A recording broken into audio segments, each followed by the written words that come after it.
Going on, everyone? John Matrix here. Hope you're all having yourselves a wonderful day wherever you're at and whenever you're watching this. Today we're going to be jumping into the 40k universe with a requested video from one of my YouTube members. This is Angron, Eater of Worlds by the Warrior Tier. Links will be down below in the description as always to the original video without my commentary and reaction and to the Warrior Tier's channel. Please do me the favor, if you enjoy this video as we go through it, click the link, go over there and give it a like, and if you enjoy the Warrior Tier's content, please do me the favor of giving him a sub. As they make a lot of great content in the 40k universe and definitely deserve the love. This is a longer video. It's 2 hours long, so with my pausing and commentary and reactions, it tends to be quite longer than that, so this is probably going to be a longer video. I might end up having to break it up parts, but I'll just end up cutting it together and putting it out for you guys in one video. But yeah, we're just going to jump into it. So again, this is Angron, Eater of Worlds by the Warrior Tier.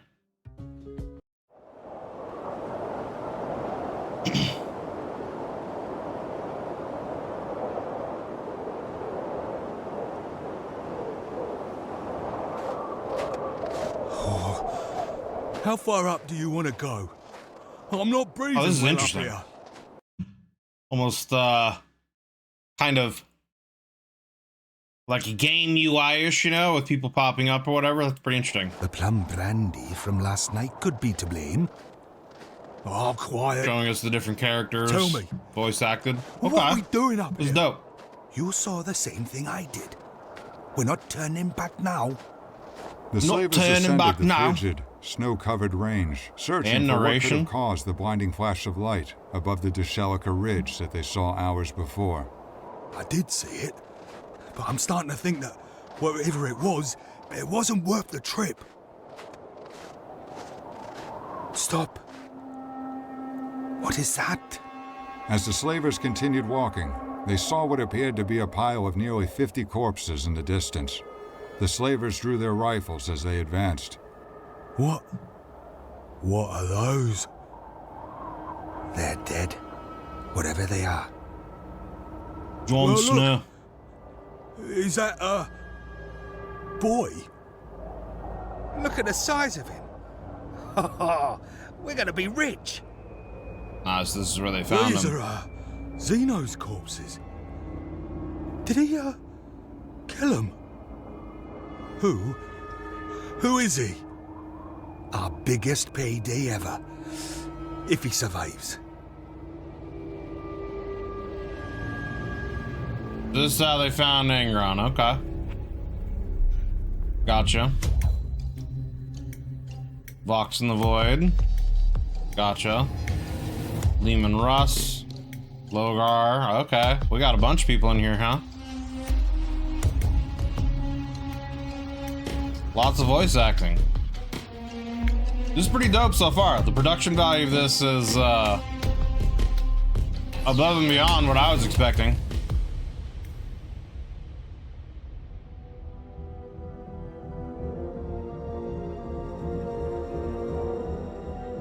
The slavers returned to Deshea, the young warrior contained in a net. He was sold to House Thalkir, one of the most powerful clans on Nuceria. This clan was part of the wealthy elite, known by the slaves of the world as the High Riders.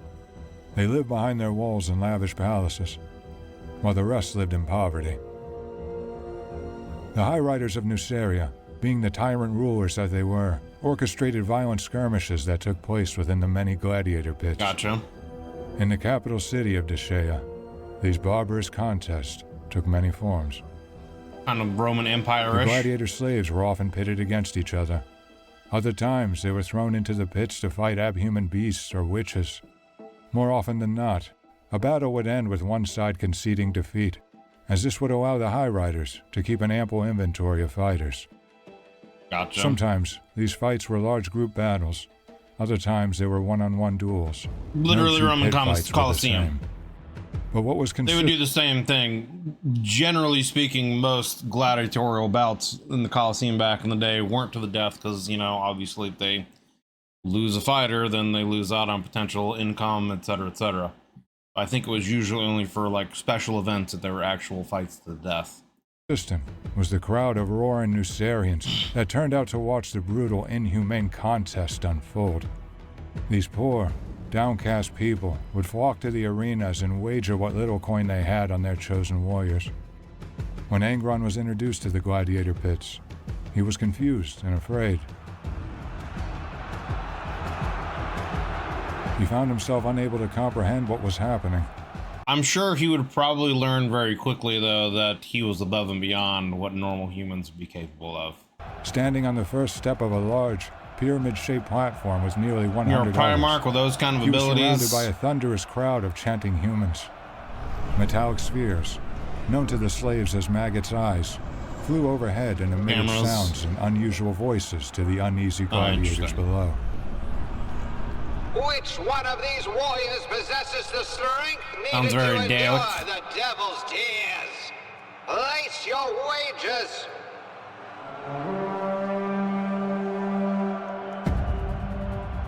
Suddenly, Angron heard a collective gasp from the other slaves as massive doors on the pit walls opened and a foul-smelling liquid began to pour into the pit. Angron did not understand what they were saying, but was quickly beginning to comprehend the words that the slaves were speaking. Quick, boy, grab my hand. He watched in horror as someone made contact with the black liquid and screamed in agony. Interesting. There's no room. A woman slipped trying to make it up to the next stair and What, unleashed some a kind of gut-wrenching acid or something? scream. The acid continued to fill the Yep. pit and submerge the bottom steps. With less room to stand, Gonna force those them remaining to on have the to fight platform in an began to enclosed panic. area. Desperation began to overcome the remaining slaves as only a few steps remained. They stopped helping those around them and started to fend others off so they could survive. Yeah. Angron maneuvered the quickly sinking pyramid flawlessly. A man charged at Angron and attempted to shove him into the acid. I bet that did but not it go was to very no well. avail. Angron was simply too strong. Yeah. It wasn't until no other options were available that Angron began to physically overpower the remaining slaves. He countered incoming punches and sent his attackers scrambling into the acid below. So I wonder One if of the- this is like some kind of like calling the slavers do whatever to like pick who's the premium of the stock or something, because like for new slaves or whatever that are coming in, because it would seem like, you know, a waste of potential resources otherwise, right? The flying spheres idled above the frantic gladiators and seemed to taunt them. Fascinating. Grown men being outmatched by a young boy. Who will remain standing? Near the top of the pyramid, only Angron and a hulking man covered in scars remained. The man threw a barrage of powerful punches, but Angron absorbed them like they were nothing and stood unmoved like a rockcrete wall. Understanding that death was imminent, Angron's instincts took over. He punched the man in the stomach with unimaginable force and sent him into the acid. The crowd erupted into a deafening applause. Behold, people of Deshea. For your coin and happiness, we have a victor. We present this boy who has won the devil's tears. My child, what do you call yourself? Although Angron was rapidly understanding more and more of the words he was hearing, he was unable to speak, not sure how to form words himself. No name, boy. We shall name you ourselves then. Angron Valkyr, child of the mountain. The crowd began cheering and screaming once again. In Angron's first trial, Angron he Valkyr, stood victorious. child But of he the was soon to mountain. learn that this was only the beginning. Yeah, it seemed like some kind of culling process for new After slaves. surviving the Devil's Tears, Angron was promptly brought to his new home. Each day, after the raucous, raving crowds filed out of the arenas and the ruthless exhibitions had concluded, those that survived the fight were escorted by armored machines out of the pits and into the caves below the arenas. It was here that Angron would be kept with the other slaves, and where he would remain until he was summoned once again to combat. I didn't think you had it in you. You made the Valkyr clan rich today. Angron looked around the dimly lit cave, observing the others who were kept captive. These people were battered and broken, Yep. both physically and mentally. A man with dried blood all over his body and dark purple bruises on his arms and face stood silently with his head against the wall.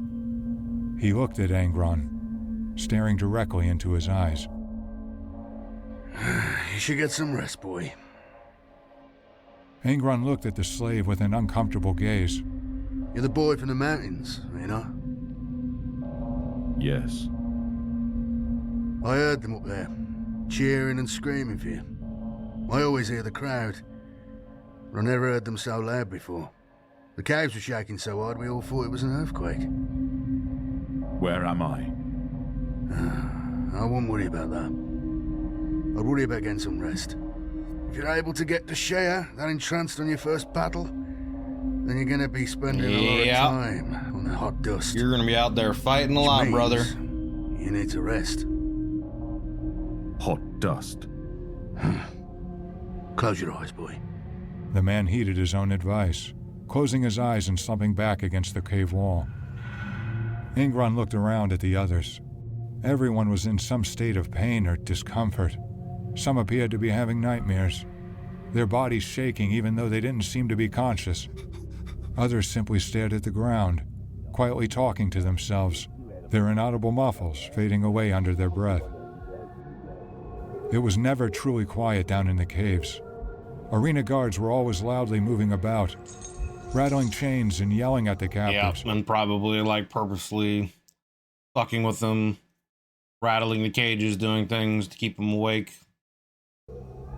Slaves would be shuffled in and out, whether they were being summoned to the pits or new prisoners had arrived. I had a thought, but I don't know how relevant it was going to be. But it's what I was thinking is like, you know, developing an environment like this, like with how strong he became, simply because he's, you know, a Primarch, but also just the fact that he was basically a gladiator from birth and put in this kind of environment. It's you gotta wonder, like, I would assume that he probably, for a lot of his life, is malnourished, you know, not getting as much food and nutrients as one should get. So, you know, you gotta think, what would he have developed into had he had, you know, a proper upbringing, I guess. You know what I mean? With how strong he became. Just makes you wonder. He closed his eyes, lost in his own thoughts, his mind racing throughout the night. The mental toll the caves took on one's psyche. But I mean, it's also like mentally, like his mental development too. You think about that? Like, this is all he ever knew. So is it any wonder why, like, he hated the Emperor and felt as betrayed as he was when he was pulled away from, you know, the only family he ever really knew, and essentially they were left to be slaughtered. Was dangerous to most men. Angron didn't yet know it, but he was not like most men.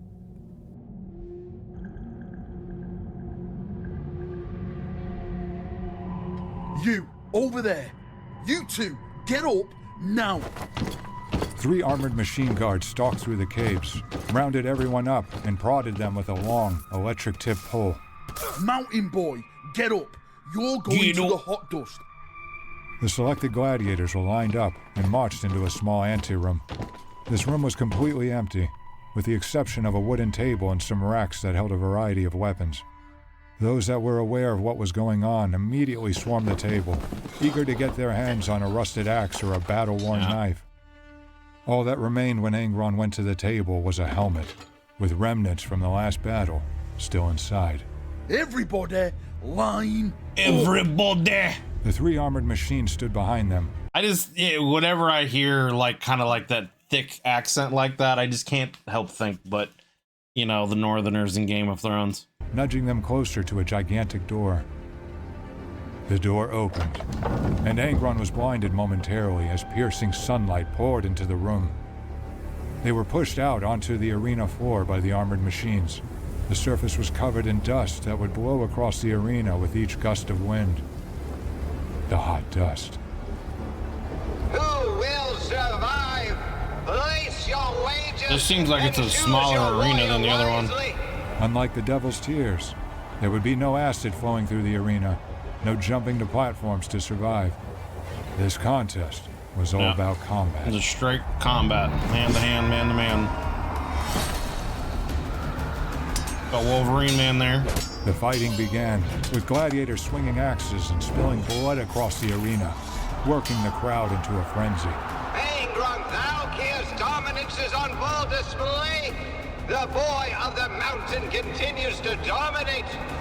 Angron's first test on the hot dust was nothing short of mastery. I mean, yeah. Fighting with the skill of a seasoned veteran.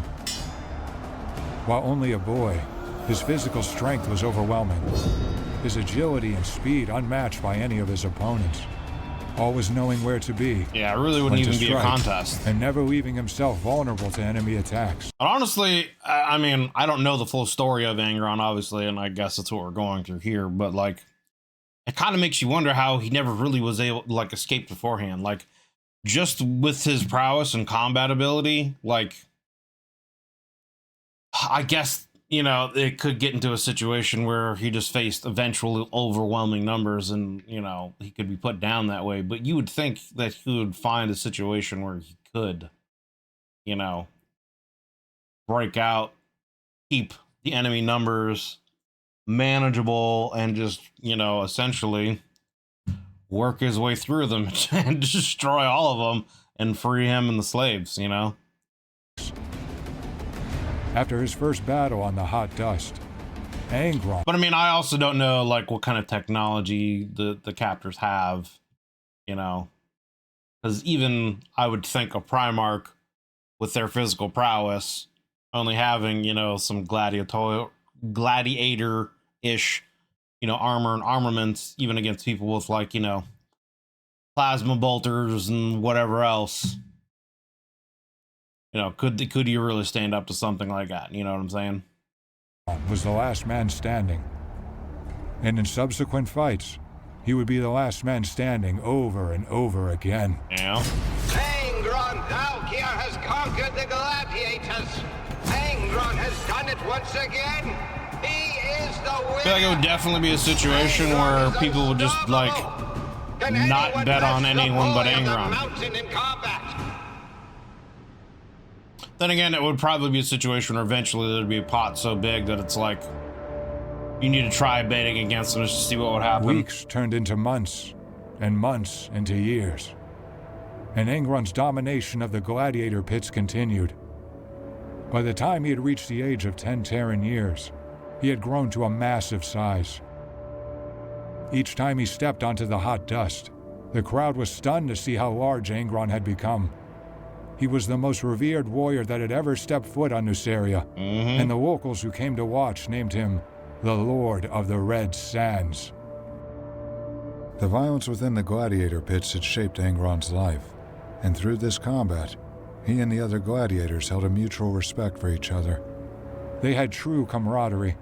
Being locked away in chains together, they understood each other's pain. They felt each other's suffering. As a prisoner to the High Riders, Angron forged many relationships with the other gladiators, but none of them were as significant as that with Onomaus. Onomaus was a veteran of the slave pits, having survived over a decade of combat trials and imprisonment. He wasn't quite the physical threat that Angron was, but he was incredibly strong and agile in his own right.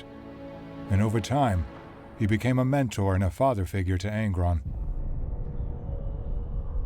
You did well out there, Angron. Angron sat quietly with a blank expression. I know what you're feeling. I'm tired too. The new one that was out there with us today, his first time on the hot dust. I knew he wouldn't make it out alive. I saw everything go dark for him, and I wished it were me. I don't believe that, Angron. It's true, Onomaus. He's free from it all now. No chains, no being made to fight suffering men. I mean, yeah, I guess that would be probably how he would see life, right? Like, the only real escape is death. I don't know. Again, kind of makes me wonder how many attempts did he actually try to escape, or if just, you know, it was a situation where he almost like an imprisonment of the mind, you know, like that's just the environment he kind of grew up in. So like he didn't think about trying to escape, you know. I don't know. I just feel like someone as powerful as a Primarch, and maybe I'm over what's the word I'm looking for? Over exaggerating, I guess. I don't know if that's the proper word, but it's hyping up essentially the how powerful these Primarchs can be. But I mean, like, you know, from hearing tales before with Jagatai, essentially, you know, when he like got pissed off that one time and went Super Saiyan and literally like wiped out an army by himself with his sword, you know, you would think Angron, you know, would be able to kind of, you would think any of the Primarchs would be capable of something similar, you know. So, and the fact that Angron literally grew up in this type of environment would have hardened him even more. I don't know. I just feel like he would have been able to escape and do more. But again, maybe part of the conditioning, maybe didn't think about it, you know, self-imprisonment, or, you know, it could have been a situation where like he grew comfortable in that environment with, you know, Onomaus and these other gladiators because that's all he knew. Needed to know life outside of that, and maybe that kind of unknown was, you know, maybe he was someone afraid of that or something. You know, I don't know. Don't know enough of the story, so I'm just kind of speculating. But anyway. No more High Rider scum or being taunted by the damn maggot's eyes. He's free.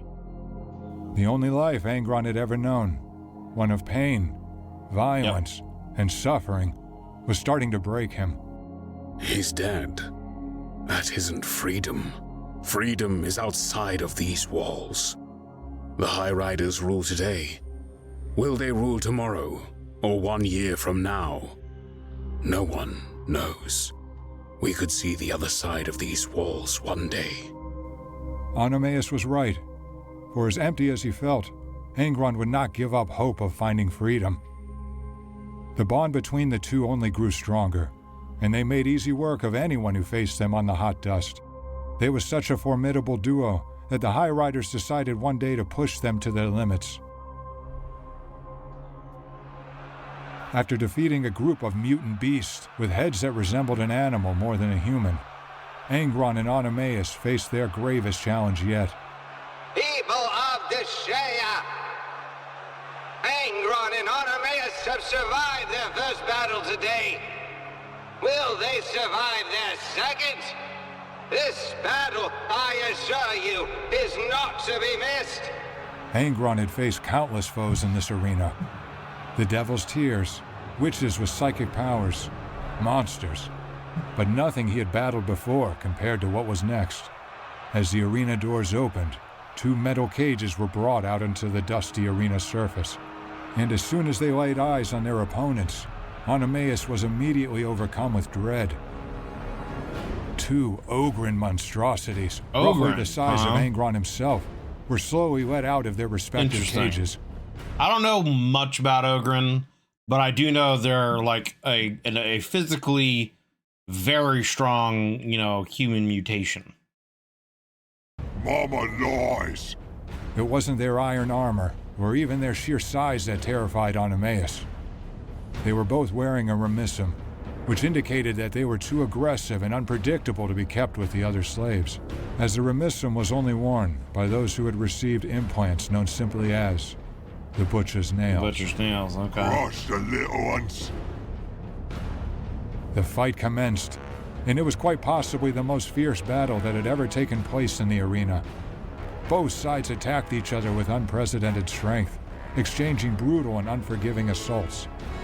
And while this was the most challenging fight Angron had ever encountered, it was the first time that Angron wasn't fighting only for himself. He was fighting for Onomaus. Many times throughout the 17-minute brawl, Angron sacrificed a wide-open attack on the Ogrons to prevent Onomaus from suffering a fatal blow. In the end, Angron's strength and skill in battle proved to be too much, as the skirmish was punctuated with one final swing of Angron's axe, decapitating the last remaining Ogryn. Angron, That would be the a sight to see, unbeaten, man. And Artemis, the bear of Walsham, have done it again. What a magnificent performance! Yeah, is it any wonder why eventually they get pitted against each other? Now, for their final test. The most treacherous match yet. In a fight to the death. Angron versus Artemis. Violence was all that Angron had ever known. From the moment he emerged from the warp, surrounded by Xenos who wanted him dead, to the very moment where he stood in the arena, That set sucks, to face man. off against the only father he had ever known. His entire life had been one of savagery, but this was too far for Angron. No. I'm sorry. This is not a request, Angron. You and Artemis are to fight to the death. There is not an alternative option. Artemis, understanding that nothing good would come from Angron's refusal, pleaded with him. But Angron was resolute. Artemis was like a father to him, and he would not take part in his execution. The crowd suddenly burst into laughter, humiliating the High Riders in the process. Refusing the orders of the Highborn, are we? Well, Angron Thalkir, we have a way of handling this behavior. People of Deshaya, how shall we deal with this insubordination? And this is where he gets embedded with the nails. And in that moment, a chant from the crowd ensued. One word that would change the fate of Angron forever. Yeah.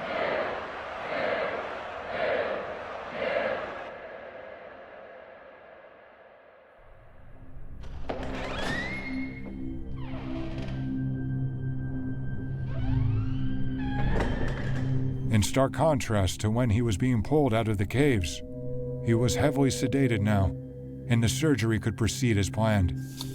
Makes you wonder what kind of, what kind of drugs could they actually use to sedate a Primarch? I mean, I don't know if like normal stuff that would, work on a human would work on a Primarch. Is the physiology that different, or not? I mean, obviously, I guess it does because they sedated him and they went through the surgery process, right?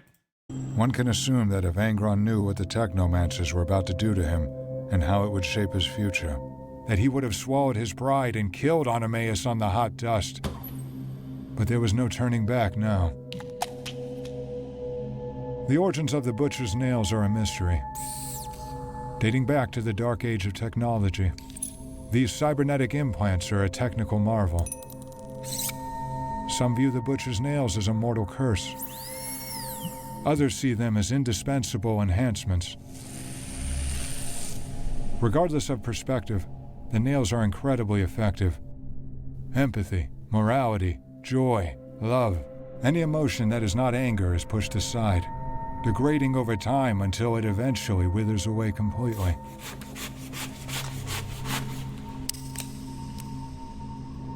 Angron was suddenly jolted from his sedated state. His eyes opened so wide that he felt like they might bulge out of his head. Split-second flashes of colors and long dormant memories perplexed him. These are, Xeno's corpses. Oh, the nails are He had bringing never back memories. experienced a sensation like this. An evanescent chill ran through his body before it suddenly changed course, and his blood began to boil. The pain in my head is unbearable. Why are you looking at me like this? You people are monsters. Why is it so hot in here? Why are these lights so bright? What did I do to deserve all of this? Look at the size of it. The High Riders are going to bleed for what they have done to me. That was the moment. My fair people of Deshaya, the wait is over. The legendary battle that you have been anticipating. Angron and Artemis will battle to the death. It was an honor, Angron, to battle alongside you. for so many years. That sucks, man. Like, just being put in that position where your will is taken away from you and you kill the only person that is essentially a father to you. Like, somewhere something inside him had to have broken after this, you know?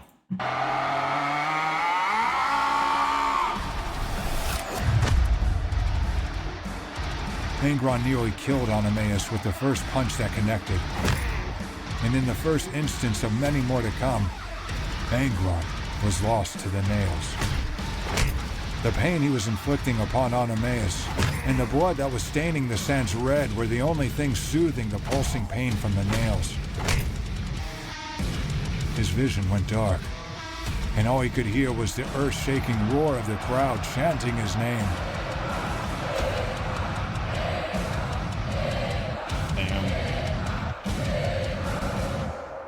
The production of this video is on another level. I'm not gonna lie. This is dope. This is When he came shit. out of the coma-like state he was in from the nails, he was somewhere completely different. Gone was the hot dust and the screaming Deshayans in the crowd. Angron now found himself in a dark cell, his hands and ankles chained to the cave wall. His memory was fragmented, with everything after his refusal to fight being blurry. The butcher's nails throbbed inside of Angron's head so badly that it almost drowned out the conversation from the arena guards down the hall. And yeah, just I made more coins essentially off having that a one constant fight migraine in than your I've head, made- dude. As someone who suffered from migraines for, you know, a while, like, that is not a fun sensation. And to sit there, like, literally having that be a constant thing, unless you're letting the aggression take over, essentially, to quell it, like, that's not in existence, man. Made from the past 3 years of work. Ah, gloat some more, why don't you? We're all dying to hear it. As you wish. Is someone disappointed that they wagered on the wrong brute? Yeah. Get a good laugh. I'll admit it. I expected more of a fight than that. And if Angron would have lost, I would have been twice as rich as you right now. Yeah, but he didn't. You didn't really think that old man was going to survive, did you? I don't think the fight had even gone 20 seconds before Angron caved his head in.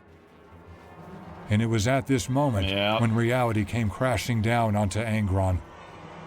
The only father he had ever known was dead. By his own hands. And he was the one who had killed him. I mean, and like, technically, really, though, he didn't, right? Like, the choice was taken from him. He didn't really kill him. You know, he didn't kill Onomaus. The Nicene, you know, writers, whatever they're called, they're the ones that essentially killed him because the will was taken from him. The choice was taken. For the first time in his life, obviously would make he him began hate them openly even more. weeping. His cries were so powerful that the cave walls began to violently shake. He sobbed uninterrupted for 3 days, and when he finally stopped, only one singular thought remained. Revenge. Vengeance. Yeah. Angron vowed that he would escape from his chains and make the High Riders pay for the death of Onomaus. Who wouldn't, Angron dude? spent the next number of years teaching the gladiators in the pits how to fight. The bond between Angron and the Making an remaining army. slaves grew so strong that he began to look at them as his brothers and sisters. Angron wasn't only teaching them to fight, he was also plotting their escape. And on one momentous day, I mean, yeah, now, you know, now that I know more about this story, it really kind of becomes the thing. It's like, this is how he wants to honor Onomaus' memory, by escaping and taking all of the slaves with him. And then to get revenge, obviously, for having to, you know, kill him against his will. Angron and his gladiators put their plan into action. Here stands 100 gladiators of Deshaya, prepared for battle. How many will survive? Place your wagers and enjoy the festivities. This is it, Jakura. The day has finally come. I'm ready, Angron. We all are.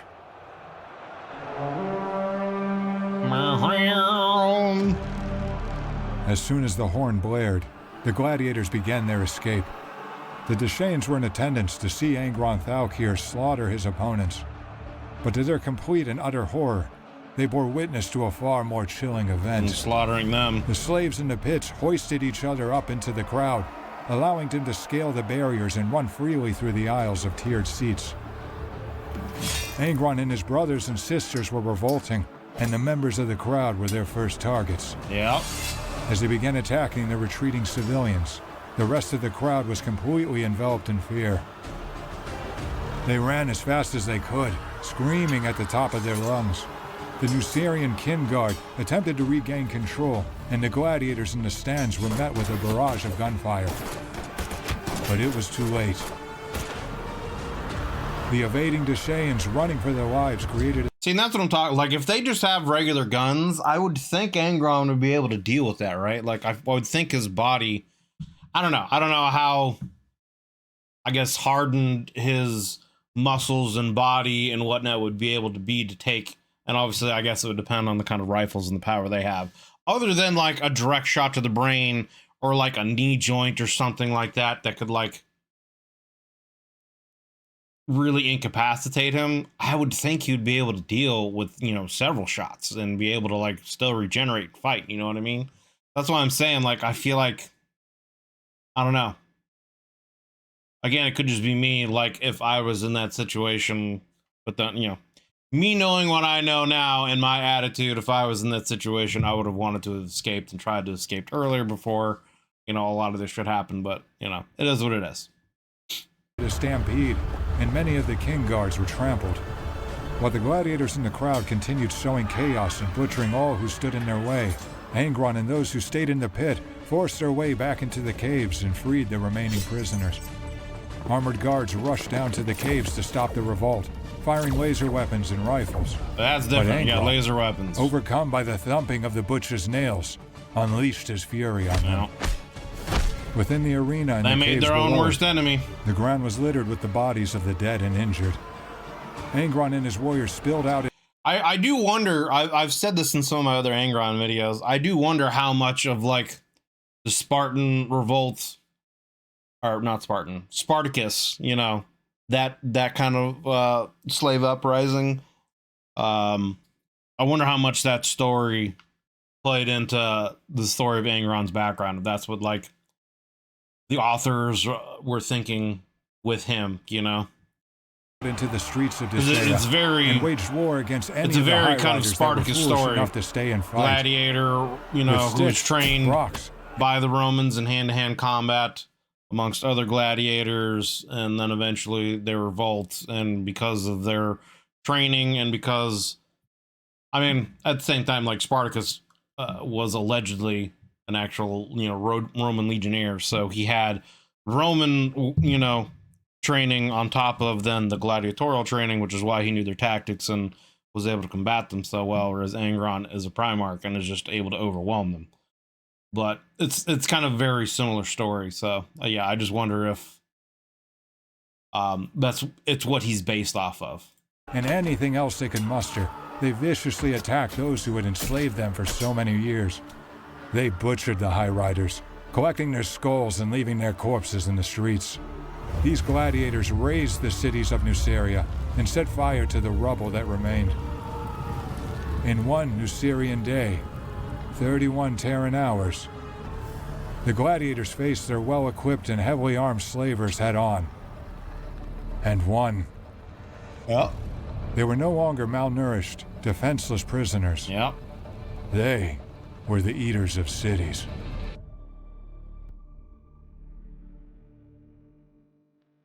Eaters of cities, okay. By the time the harsh winter arrived, the gladiators had suffered significant casualties from the relentless High Riders. The Eaters of Cities were forced to retreat to the treacherous mountains of Deshaia. See, then that would also just put them in a bad position, like, logistically speaking, you know, being stuck in the mountains, it's wintertime, how are you going to fend with food, water, people are going to get sick? thousands of gladiators who were eager to set fire to Nuceria. Over time, attacks from the Kin Guard and the unforgiving conditions of the Deshelica Ridge reduced their numbers to hundreds. Well, and people are going to And by desert the you and time want they to leave. arrived in the cave that they now called home, only 56 remained. Damn. We won't be able to stay here forever. You know this. They're going to find us eventually. And when they do... Do you think they can defeat us? Angron and his Eaters of Cities were free from the chains of the High Riders, but their situation was no less precarious. The freezing temperatures and lack of food proved to be a detriment to all of them. Angron had not eaten in weeks, saving any source of nourishment for his brothers and sisters. No. But this mountain is slowly killing us, Chikura. Angron spoke through gritted teeth and the pain of the butcher's nails. I've been seeing more High Rider scouts appear searching the area. It won't be long until they find us. If we die fighting the High Riders, so be it. I would rather die fighting alongside you all than to slowly wither away on this mountain. That's what he wanted to do. Rest now. And I mean, that goes into what he said earlier, where death was his only freedom. When the sun rises, at least he would have an honorable death dying with his brothers and sisters, you know?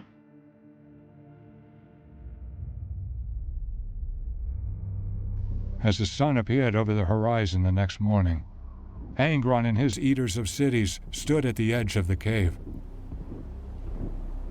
I can hear them coming, Angron. Good. Let's make them pay for what they did to us. The sound of the High Riders approaching was getting louder with each passing moment, and when they finally came within view, the nails in Angron's head pounded like war drums. It's rather cold up here, Angron. Why don't you come back to where you belong? We don't take any of this personally. I can assure you. Yeah, right. If you return to your rightful place, you have our word that we will forget any of this ever happened. Can't trust that shit. The High Riders were adorned in ridiculous outfits, wearing expensive furs and exotic animal skins. But it was the man's voice that drew Angron's ire. I bet. The maggot's eye. This was the voice that had haunted him for years. The voice that flew overhead and goaded him and the other gladiators. Never. We will never go back. You're acting like a child, Angron. Don't make this more difficult than it needs to be. That is a fucking annoying ass voice, I'm not gonna lie. It would piss me off too. Why are they talking to us? There's so many of them. Looking down at the hundreds of kin guards surrounding the Eaters of Cities, everything began to make sense in Angron's head. They didn't want to kill Angron.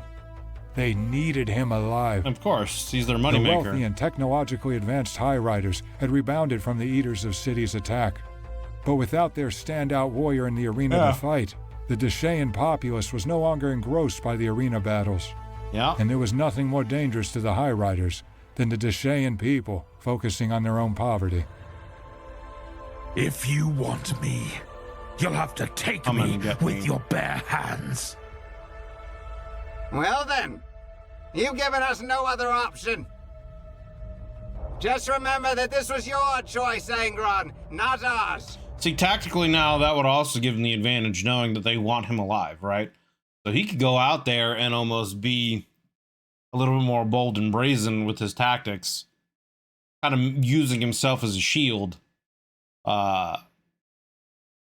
know, because they want to take him alive, obviously. They don't want to kill him. So, yeah, I don't know. The High Riders opened fire on the Eaters of Cities, and 20 of them died in an instant. Angron watched his brothers fall by his side, being overpowered by the deadly Nucerian weaponry. He had his eyes fixated on the man who barked orders through the maggot's eyes. He launched himself at him and ripped him in two. Yeah. Angron was unhinged, ready to throw himself at every last High Rider that dared to face him, when he was suddenly taken back by a blinding flash of light. The Emperor of Mankind appeared.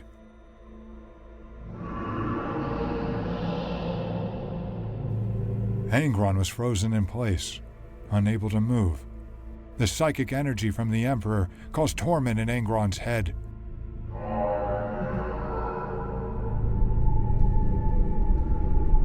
I'm not leaving this mountain. Ah!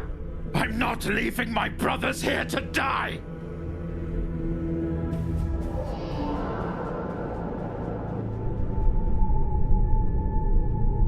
Seeing that right there, you don't have a choice in this matter. Again, taking the only kind of will he has away from him. Is it any wonder why he feels like he went from, you know, one slave captor to another? At least with the High Riders, he had people that he could fight against and, like, actually kill. Who knows if he would be able to actually do anything against the Emperor now.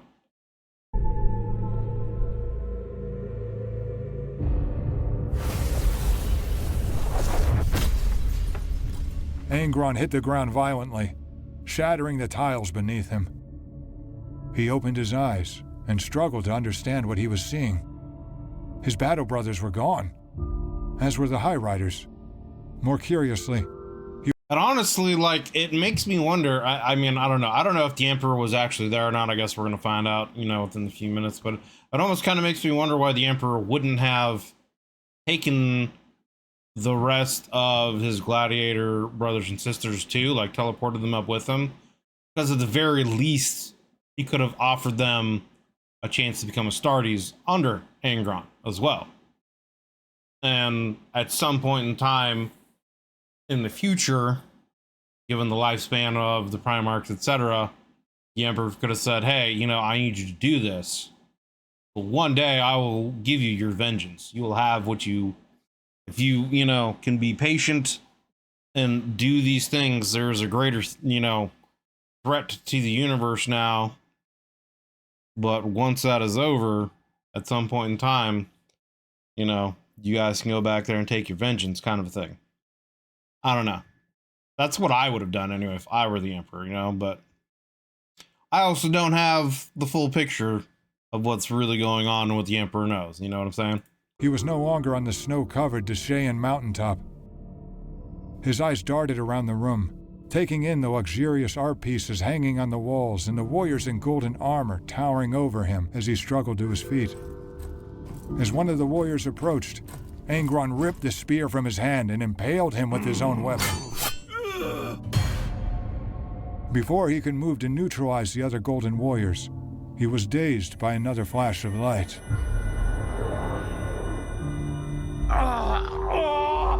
No! My brothers are dying! I cannot abandon them!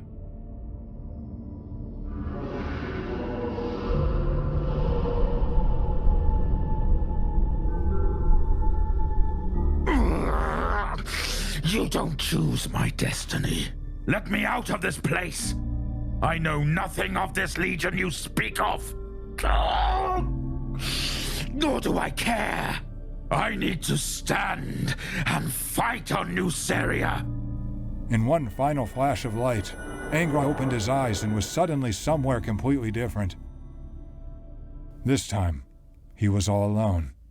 He was surrounded by dark, stone walls and massive blue and white banners. Angron didn't know where he was, but he knew it wasn't where he was supposed to be. He should be fighting with his brothers and sisters on the Deshelica Ridge. Everything happened so fast that his brain couldn't comprehend it, and the nails hammered away in pain as he tried to make sense of it all. Who was this Emperor, and what was this place that he had taken him to? As his mind raced and his emotions washed over him, a door at the top of a staircase opened. Light poured into the room and the silhouette of a man walked in, closing the door behind him. My lord, my Primarch. It's an extraordinary honor to stand in your presence. Thank you, Tax. I must admit, I feared this day might never come. Gear slowly descended the stairs, approaching Angron as he spoke. We have traveled the stars for many, many years, anticipating your arrival. As Gear continued his slow march towards his Primarch, Angron began to rise to his feet. I have acted as the Legion commander in your absence, sire. But you are here now, and your Legion stands before you. Angron stared at Gear, clenching his jaw like an iron grip. We will honor you, my lord. We are here to serve you. Serve me? Yes, my lord. Yeah, that was the We are wrong here phrase to to say. serve you. In the name of the Emperor. As Gear muttered those fateful words, Angron's blood boiled. The nails pummeled away in his head, and Angron snarled at Gear as he looked down at him. In the name of the Emperor?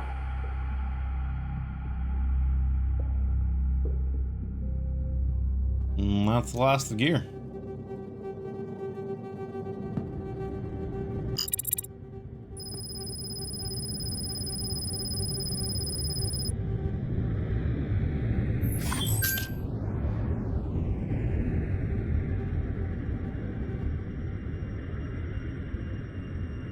It's pretty dope.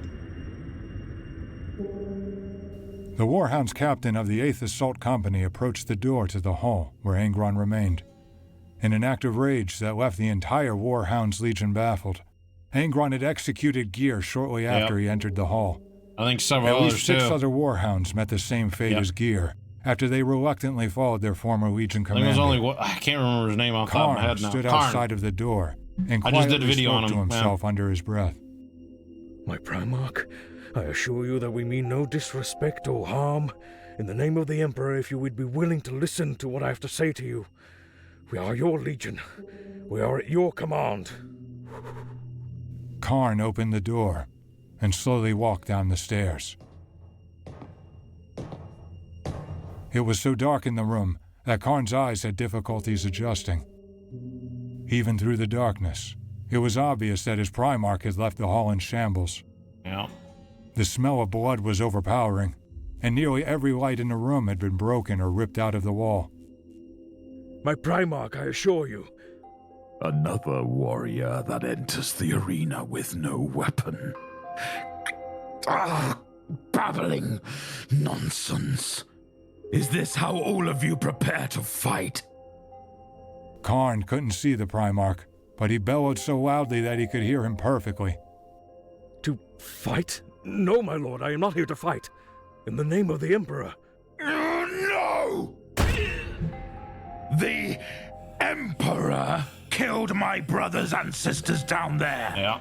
Refuses to show himself to me. My Primarch, I don't...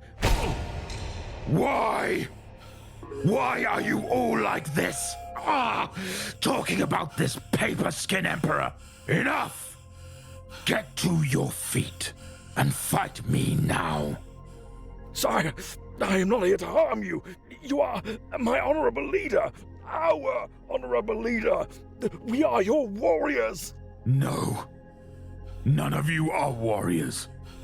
Warriors don't walk onto the hot dust without a weapon, speaking softly and... My warriors are dead now. I should have died with them on the mountain. But this Emperor took me from my warriors. Why do you call yourself warriors if you enter the hot dust and refuse to fight? Karn stumbled to his feet and attempted to catch his breath as he collected himself. My apologies, sire. I do not know what you speak of. This hot dust. Nor do I know of your battle on the mountain. I'm sorry for the death of your warriors. My brothers and I. We have waited for many years for your arrival. You are our Primarch. Our leader. What are you saying? What is this Primarch? Why are you wasting my time? I'm sorry, sire. A Primarch leads a legion of warriors. You are a Primarch. You are one of the sons of the Emperor. What did you say to me? I am no son of any Emperor. The only father I ever knew, Onomaeus, died on Deshea. A wave of emotion washed over Angron with the thought of Onomaeus. Karn was having difficulties breathing and could feel at least one broken bone in his leg. He was taken aback by Angron's complete lack of knowledge. He pondered whether he was truly unaware of who he was, or whether this was a ruse.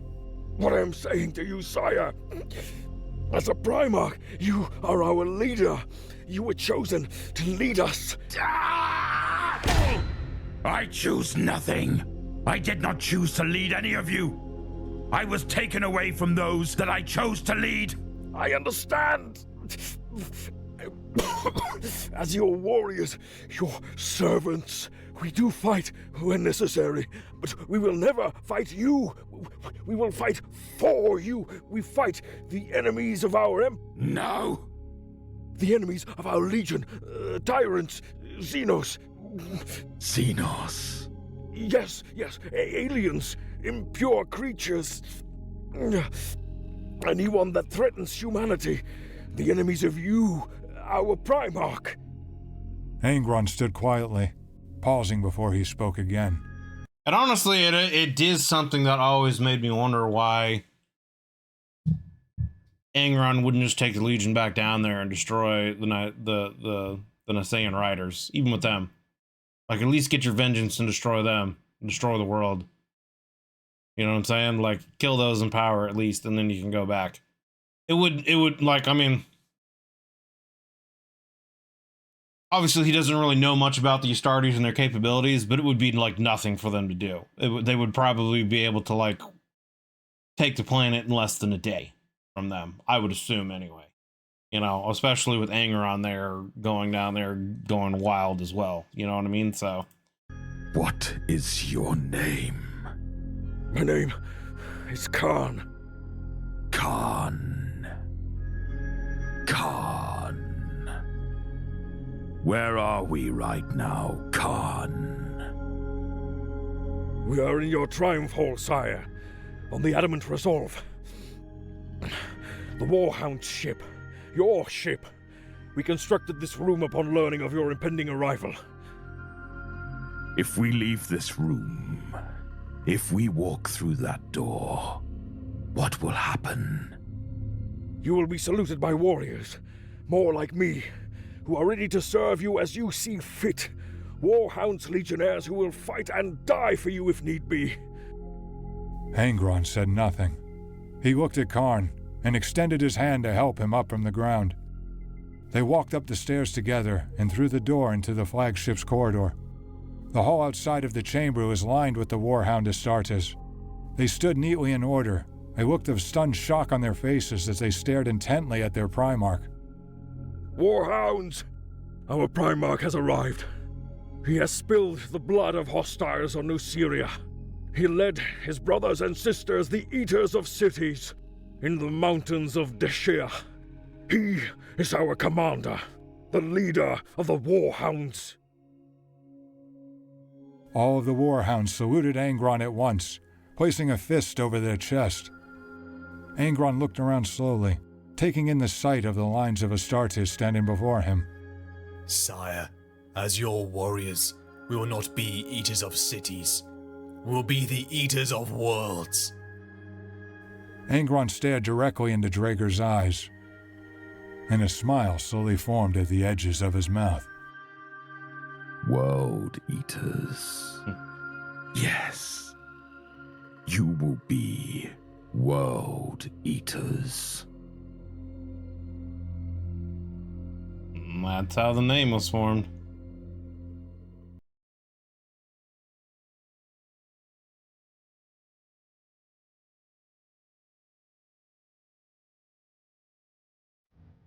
Prior to Angron's discovery, the Warhounds were one of the last remaining legions without a Primarch. They watched with silent envy as the other Primarchs slowly began to surface, witnessing firsthand how the legions changed for the better as their respective gene fathers appeared. And then, the day finally came. After decades of waiting, their Primarch had arrived. I forget why, but someone in the comments I'm sure will remind me, but there's a reason why the nails couldn't be removed from Angron, right? It would like almost kill him or something like that.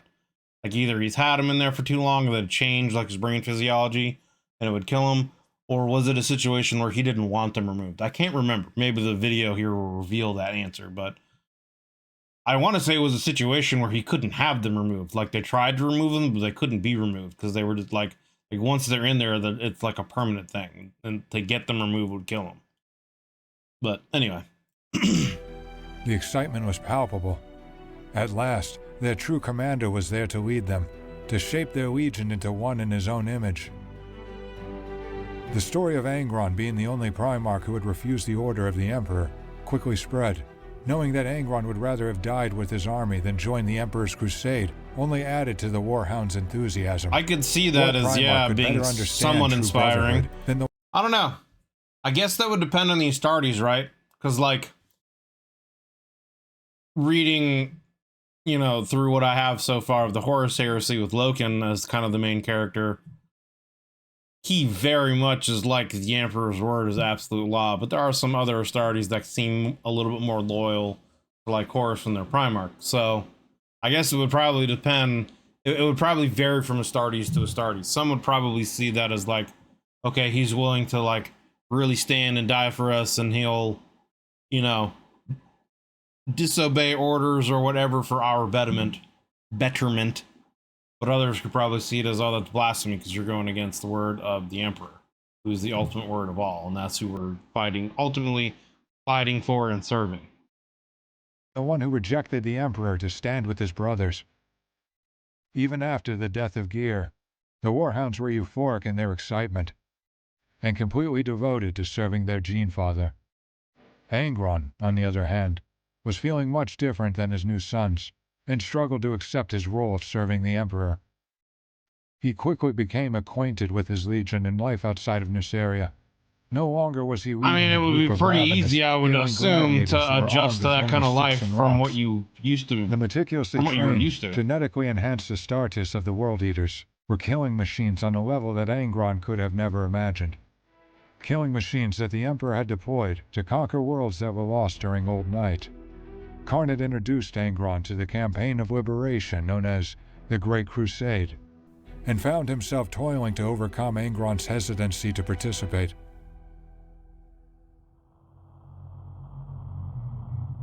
Again with this little scene from Dark Tide here. I already told you, Karn. I don't understand it. I don't care about it. I don't know why you insist on living as a slave. Sire, I feel as if there is a misunderstanding.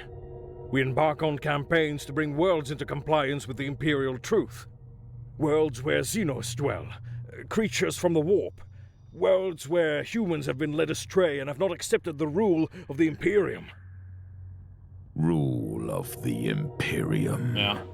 I mean, yeah, it's just from the way he grew up, obviously, it could easily be seen as like the Imperium are essentially just a worse version of the Nicaean Riders, and they're trying to spread their rule and dominance and enslave the universe. Like, I could very easily see Angron having that viewpoint, and now he just sees himself as like another cog in that machine kind of a thing, and he just doesn't want to do anything with it.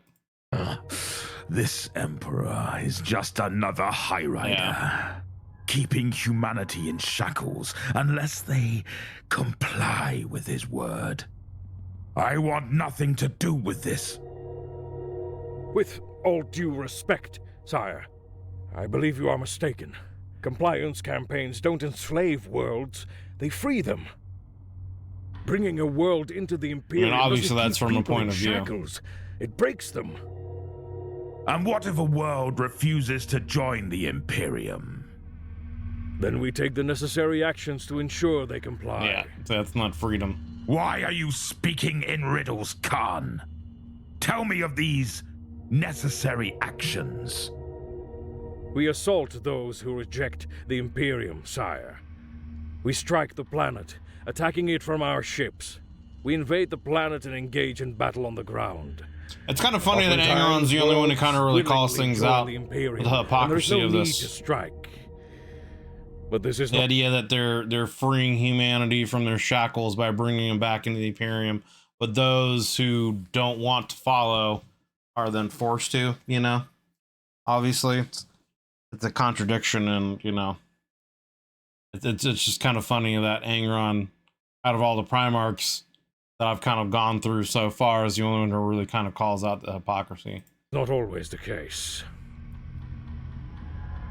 The nails were pounding in Angron's head. The thought of doing anything to support the Emperor was an idea that Angron loathed. But he was suffering from the relentless agony brought on by the butcher's nails, and he started to think of the bloodshed that the Emperor's compliance would bring. Yeah, it just eventually got to the point where he wanted to fight. I also wonder if he didn't have the butcher's nails in him like this, you know? Because it's almost like the butcher's nails, because of what it does to him, almost forces him to fight. And, you know, if he didn't have them, would he... Because it's almost like he gives into them in order just to say this so he can just feel at ease for a period of time, you know what I mean? So it's like, if he didn't have them, would he have ever complied with the Emperor? But then again, if he didn't have them, things would be a lot different potentially in a lot of different ways. He wouldn't have been forced to kill Anameus, etc., etc. So who knows how things would have changed and things would have been differently. Maybe there never would have been a rebellion, and, you know, when the Emperor came and took Angron, things could have been different, you know, etc., etc. Tell me, Khan. That's that would be an interesting, you know, what if theory video. What would happen to Angron if he'd never gotten the nails put in him? How long are these compliance campaigns? A campaign continues until the world willingly joins, or until it is completely liberated. The length of time differs in each campaign. Angron paused for a long moment before he replied to Khan. 31 hours. I'm sorry, sire? 31 hours was all we needed in Deshea to defeat the High Riders. No explosives, no bolters, no ship bombardments. We fought with rocks. We fought with our bare hands. The World Eaters will have 31 hours to bring a world to compliance. Angron, what you accomplished on New Syria is remarkable, but I'm not sure 31 hours is enough time to take an entire world. Some worlds, perhaps, but others... If tens of thousands of warriors such as you, with powerful weaponry and armor, cannot take a world in 31 hours... I mean, I do see kind of both sides of this argument, right? Like, from Karn's perspective, yeah, it depends on the size of the world. Some worlds, I'm sure, would be very large and obviously would have, you know, they would be fighting various races, creatures, xenos, humans, whatever, of equal, potentially maybe even greater in certain areas, technology and tactics, etc., etc. So obviously that would make it a lot harder. But at the same time, you know, I can see Angron's point of view of, like, you're supposed to be the greatest warriors to exist that humanity can produce. I was just there with normal men, and look what we accomplished, so. Then they don't deserve to stand on the battlefield. No excuses. If I am to lead them, there will be no other way. By your word, Angron. And so began the rebirth of the Warhounds, re-emerging under Angron's leadership as the World Eaters. The Legion's participation in the Great Crusade was more rooted in Angron's needs than the Emperor's. Yeah. And as the Great... Which I think the Emperor would probably be fine with, too. Is like, as long as he's getting it done, I would assume the Emperor probably really wouldn't care. And I feel like Angron also, again, is just doing this as, like, to sate his pain, essentially, to give him just in the battlefield and fighting is the only place where he finds any kind of, like, rest from the nails. So Great Crusade carried on. This word took on an entirely new meaning: compliance. A compliance campaign now meant killing every last soul on the world that was being invaded in less than 31 hours. If this was not completed, Angron would enforce a new mandate: decimation.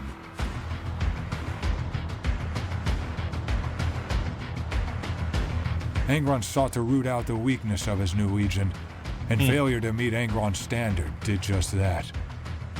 Each time the World Eaters failed to take a world within 31 hours, 1 out of every 10 in the Legion was to be killed. Damn.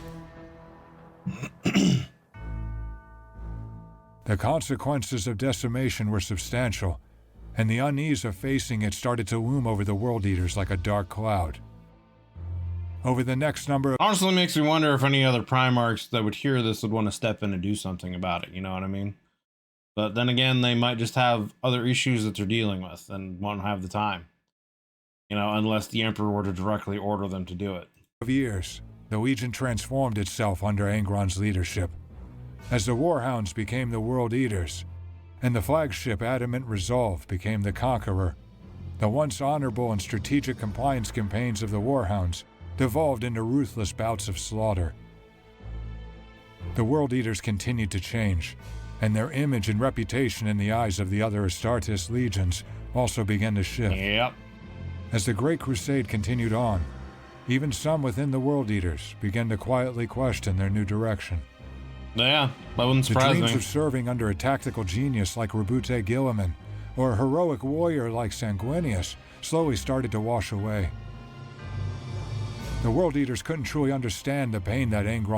I wonder if it was a situation where Angron was trying to push them to the point where they would revolt against him. To show him... To show them more of his resolve, I guess? I don't know.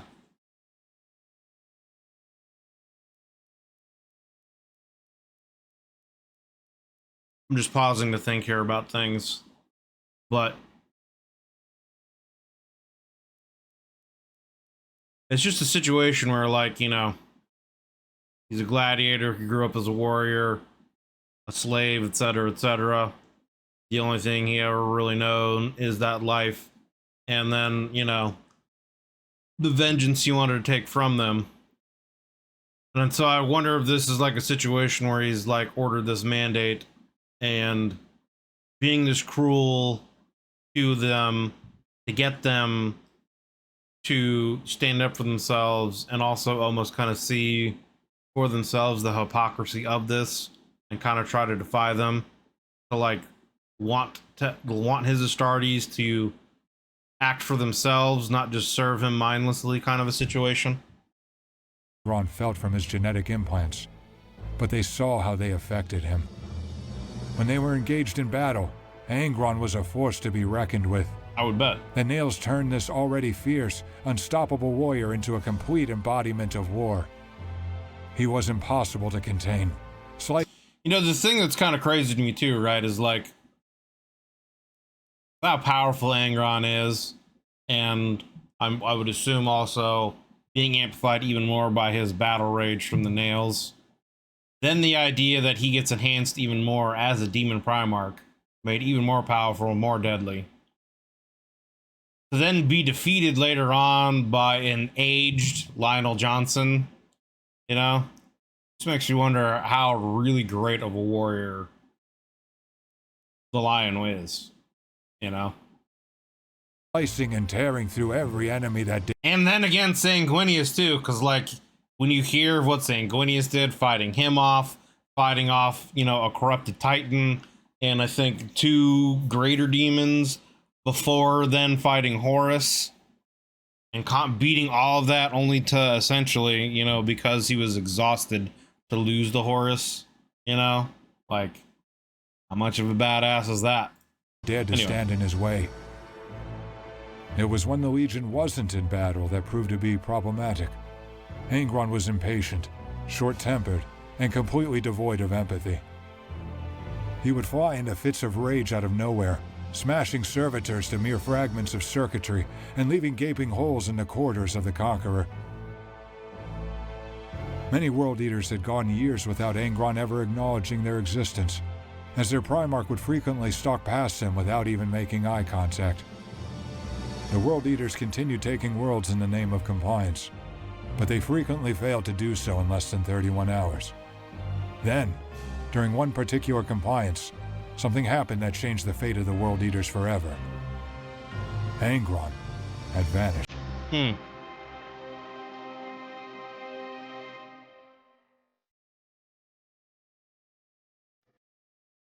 Karn had ordered every officer aboard every ship to search for Angron, but each report came back the same. Angron was nowhere to be found. Interesting. After comparing the results of a deep Auspex scan to the inventory World Eater ships, it was discovered that one was missing. Descending Edge. Not wanting to derail the current campaign, Karn left it in the hands of his trusted officers and set out with a small team to find Angron. Karn combed through the galaxy for 2 years in search of his Primarch. Although he would never admit it, Karn began to lose hope.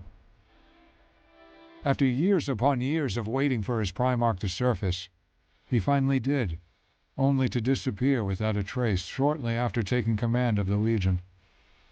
Karn swore that he would either return of Angron, or he would not return at all. And the place He to was start prepared would to spend be the rest of his life searching Syria for him. or Deshea or whatever, But right? then, the ship crew spotted something in orbit, floating silently above a dark world. Something that resembled the long-missing Descending Edge. Karn didn't need to step foot on the ship to know what he would find. Or more specifically, what he wouldn't find. The small escort ship was gone too long and too far away from feasible resupply points to have any survivors on board. As the officers who journeyed through the stars of Karn boarded Descending Edge, Karn made planetfall to the world below to search for his Primarch. Unbeknownst to Angron, Karn had Mars-forged transponders installed within his power armor. As time went on and Angron's behavior became more unpredictable, Karn correctly assumed something like this may happen. Smart. And while they weren't designed for long-range tracking, Karn knew that if Angron was on-world, he would now be close enough to locate him. He cut through thick jungles and a seemingly endless amount of trees, following a path that had been created. As he followed, his Auspex indicated that Angron was nearby. He walked for 6 hours, and as the sun set above him, he stood at the entrance to a massive cave. Karn's Auspex beeped again, telling him what he already knew. Yeah, he Angron was inside. here. He entered the cave, Went back to where walking he slowly knew, the and looking cave. thoroughly in every direction. After only a short time in the cave, Karn heard a low, deep voice bellow out from the darkness. You found me, Karn. Angron. Karn, leave me alone. Sire, you know I didn't come all this way to leave without you. We have spent 2 years searching for you. I don't care, Karn. Your sons are without their leader, Angron. I don't have any sons. My sons died on Nuceria. Oh, they died without me. You, the Legion, the Crusade.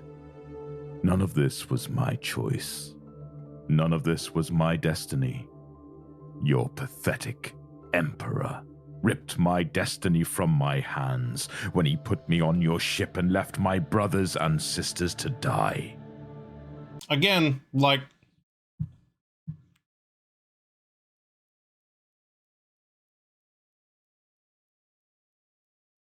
you know, he disappears here with his own, you know, free will, essentially, for 2 years.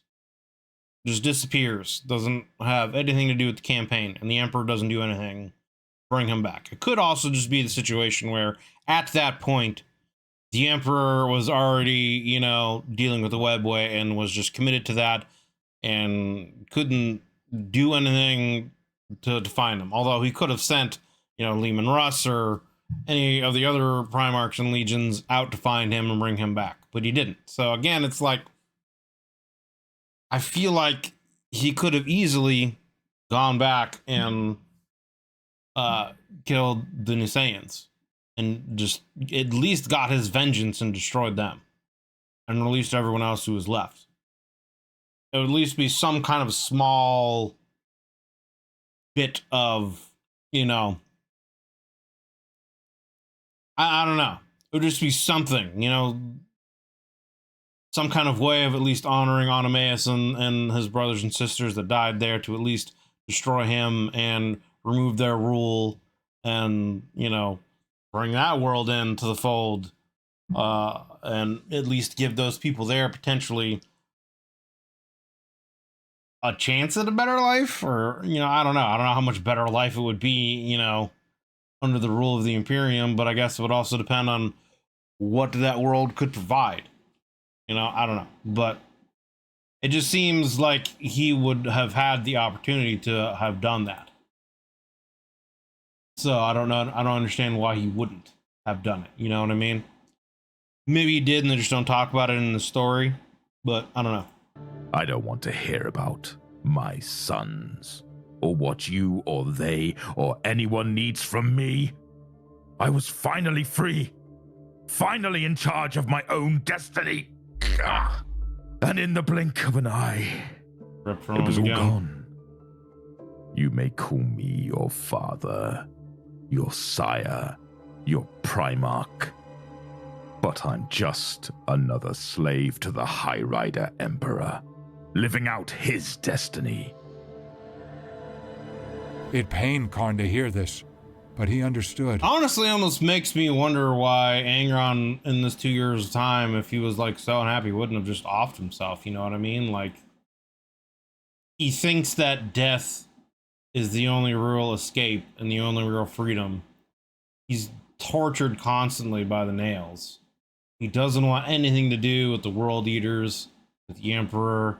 He isn't going back to avenge those brothers and sisters. Maybe there's a sense of just shame by the fact that that was taken from him, and that, you know, he's got survivor's remorse or guilt or whatever, you know, whatever that term is, obviously, that he survived, everyone else there was destroyed, and, you know, he wasn't able to stand and fight. The choice was taken from him again. So I don't know, maybe he feels some kind of sense of shame, which is keeping him from going back to that world, which, yeah, I don't know, but just makes me wonder why in this 2-year time period he wouldn't have done that. Maybe he did, and his physiology just doesn't allow him to. You know what I'm saying? Maybe he's just able to, like, essentially regenerate and heal from anything that he could have attempted to do to himself. You know, I don't know. From the moment Angron landed on Nuceria, he had not been in control of his own fate. And what will you do here? Hide in this cave forever? I'll die. I'll stalk this world until something kills me, the way I should have been killed on Nuceria. Yeah. I acknowledge your pain. He really is kind of a tragic character, you know? Like, essentially living a life of slavery, never having a choice really of his own, being forced to fight, survive, you know, having to kill his own father, essentially, after making the choice to not want to fight him and defy, obviously, the slave masters, but then again, having that choice and will taken from him. And then, essentially, yeah, like I said, the only thing he sees as an escape is death in and of itself. And again, like, I wonder if it's just, like, he's come to this world to die. He wants to die. He wants something to kill him. And again, you know, maybe it's some kind of sense of honor, or just keeping him from, you know, offing himself, and or again, maybe it's just his physiology and his regenerative abilities that he's just not able to harm himself in a way to keep himself from, you know, dying. But yeah, and then to also know what ends up happening to him and becoming essentially a slave to Khorne for eternity. Just this embodiment of rage for Khorne. And that's what his destiny ends up becoming, you know? Just this slave for eternity to do nothing but what he's going out to do, and just be a mindless rage beast to kill and destroy. Pain. You can never understand my pain. Ah! They never stop. Ah! There is no peace.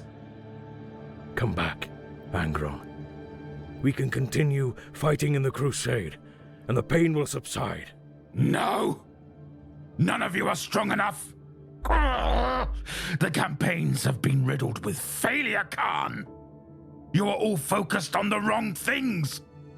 When I look at you, your brothers, I don't see warriors. There is too much talking, too much planning, too much diplomacy. Then we can learn from you, Angron. You can train us. No, I can't. Ugh. You could never do what I do in battle. You don't feel the pain of the nails. You don't hear them sing as you fight, pushing you to butcher your enemy. You don't have the butcher's nails, Khan. Khan looked into Angron's eyes and stepped closer. But what if we did? I feel like that's one of the dumbest things that Karn could have ever done or said to try to prove himself. Nothing, if at this point, you know, Karn, you would think maybe he would be smart enough. Maybe it's part of, again, like his genetic engineering to be endeared to his Primarch and follow any kind of orders or whatever, but it, you know, and I get that it's kind of a situation where, like, they see him as almost kind of like a father in a way, you know, so they want to, like, prove themselves and get that sense of approval from them or from Angron. But it's like, you got to know that you're never going to get it at this point. And, like, doing that, like, having this permanent thing added to you that's just going to, like, torment you for the rest of your existence, that's just fucking dumb. Try to prove yourself to him. That's not going to do anything. He may have been fighting the Emperor's toxic crusade, relationship, Karn. and he wasn't leading his true brothers, the ones who died alone on Nuceria. But for the first time in decades, Angron felt invigorated. This is what was missing. The Butcher's nails were the missing link, the link that would finally build the bond of Angron and his World Eaters. He had ordered Galen Surlak, a seasoned World Eater's apothecary, to replicate the Butcher's nails for mass production. And he made it known to the World Eaters that when they were able to produce them, he expected everyone in the Legion to undergo the surgery. Many of the World Eaters shared Angron's enthusiasm for the Butcher's nails. They believed that if they were to receive the implants, they would finally be able to relate to their Gene Father. They would only concentrate on what mattered. They were supposed to be the weapon of the Emperor. Leave the statesmanship and world-building to the Ultramarines. Leave the care and compassion to the Salamanders. The World Eaters would be the bloody axe of the Imperium. Surlak was brilliant and proficient in everything that he did, but he was mystified by the Butcher's nails. The technology wasn't terribly different from other augmentations that he had seen, but getting it to interface with a living brain proved to be extremely challenging. Interesting. And his attempts at duplicating the nails failed miserably. He made multiple attempts, but none of the World Eaters who were subjected to the surgery survived. The Great Crusade continued for years, and Galen continued tweaking his prototypes. He tried new methods of implantation, different incision points, but nothing worked. At the same time, the World Eaters continued to fail in bringing worlds to compliance in 31 hours. And they'd have to get back to Nuceria or whatever. Their next campaign proved to be a tipping point. An Imperial world known as 9315 had gone quiet, and Terra had not received any communication from it in many years. The call was sent out to investigate, and it was the World Eaters who answered. Following a brief investigation, the World Eaters determined that the humans on 9315 were killed. In their place, Xeno life forms masquerading as humans settled on the planet, referring to it as Genna. Upon being notified of the situation, Angron ordered the compliance campaign. Unlike other campaigns, however, Angron stayed on the ship and left the fighting to his legion. And the consequences that came from what happened on Genna are still being felt to this day. Thousands of World Eaters descended upon Genna and marched towards the city gates. Led by Centurion Majo, they were prepared to fight Xeno resistance, but they were surprised to find no enemies at all. Instead, the people of Genna walked towards the Astartes with their hands at their sides. They had no weapons, no shields, nothing. No emotion shone across their faces as they walked towards the World Eaters.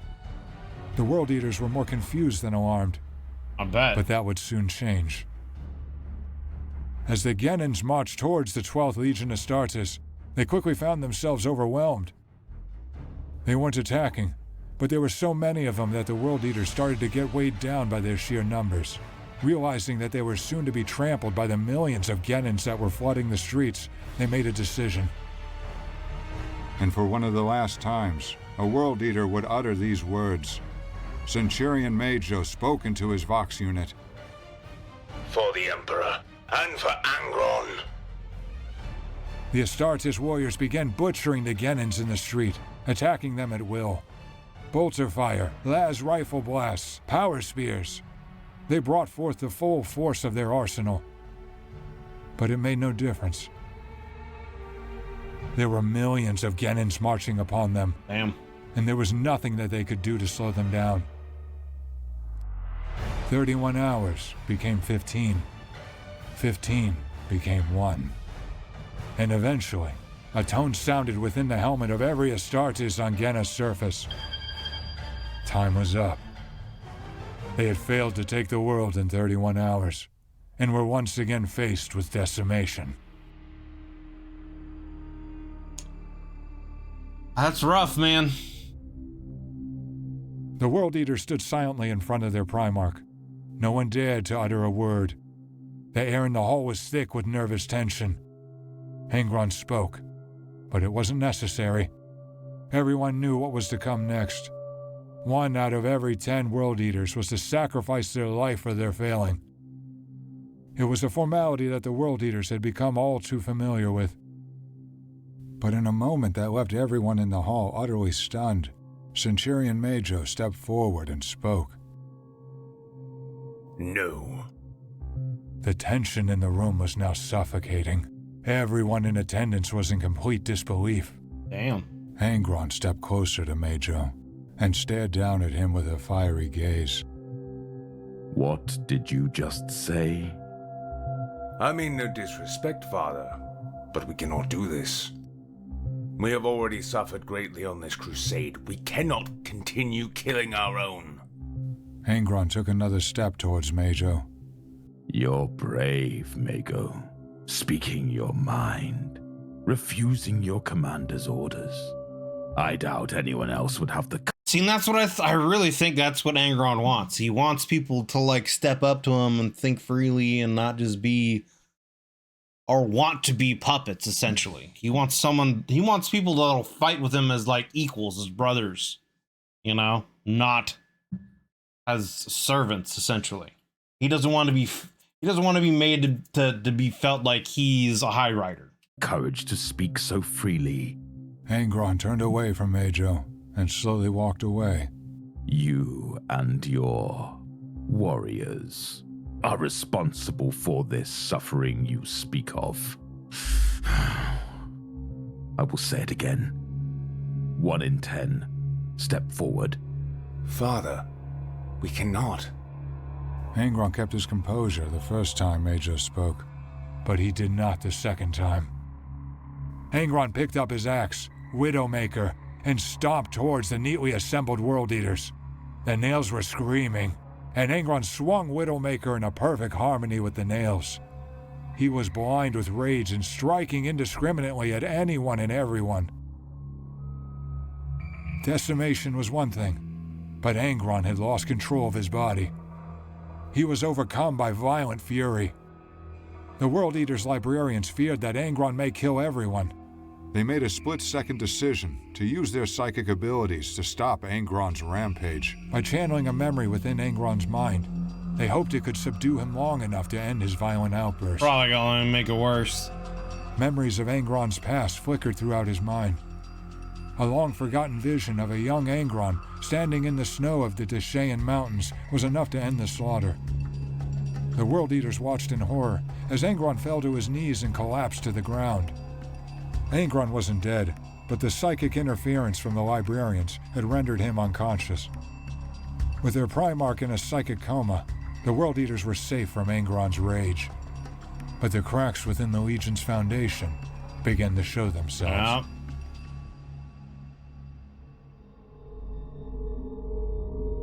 The The 12th Legion were never happy to fail their Primarch.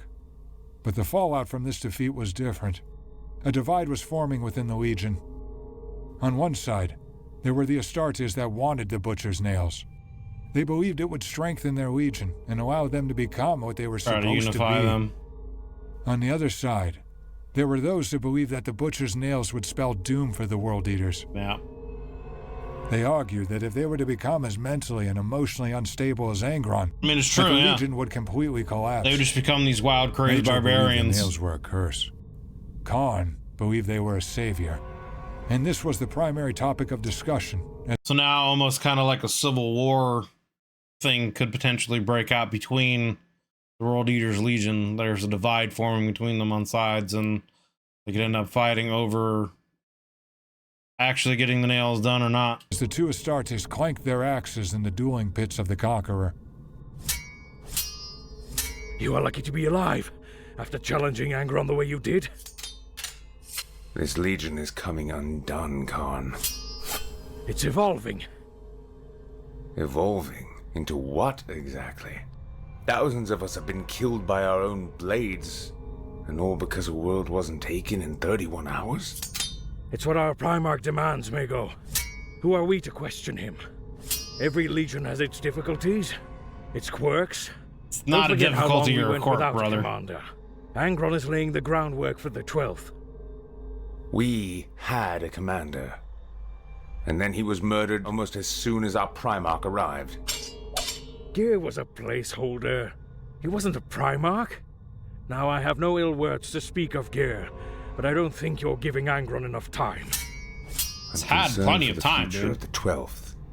We are slowly dying from these decimations. Like, he was there for years and then disappeared for 2 years, and you guys continued the crusade without him for that time period. And you also were part of the crusade beforehand. It's just that, you know, you want to have your gene seed father with you, kind of a situation. You know, you don't want to be the Legion that doesn't have the Primarch leading them.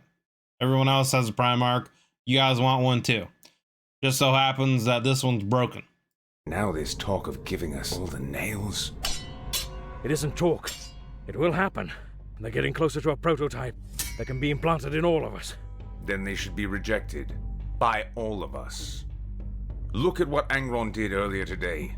Oh. Do you believe that we would benefit from being more like him? I believe that we should have been victorious on Genna. I believe that if we had the nails, that so many of our brothers that you lament the loss of would still be here. I'm not arguing that we wouldn't be powerful forces in battle, Kharn. It's impossible not to admire what Angron does in combat. But there is a life outside of combat. And the nails will destroy that. Our reputation amongst the other legions would be tarnished. We're not here to maintain a polished reputation. We're here to wage war. To be the sword of the Emperor. Whether we have the nails or not, our mission remains unchanged. Our Primarch believes that the nails will aid us in achieving that mission, and I agree with him. With the nails, the only thing I see is an existence where we abandoned who we are and become something else.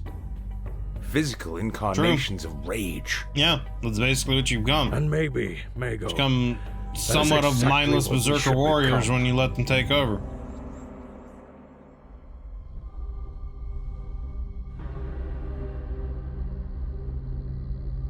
It had taken Golan Surlak years to get to this point, but he was finally on the verge of a breakthrough.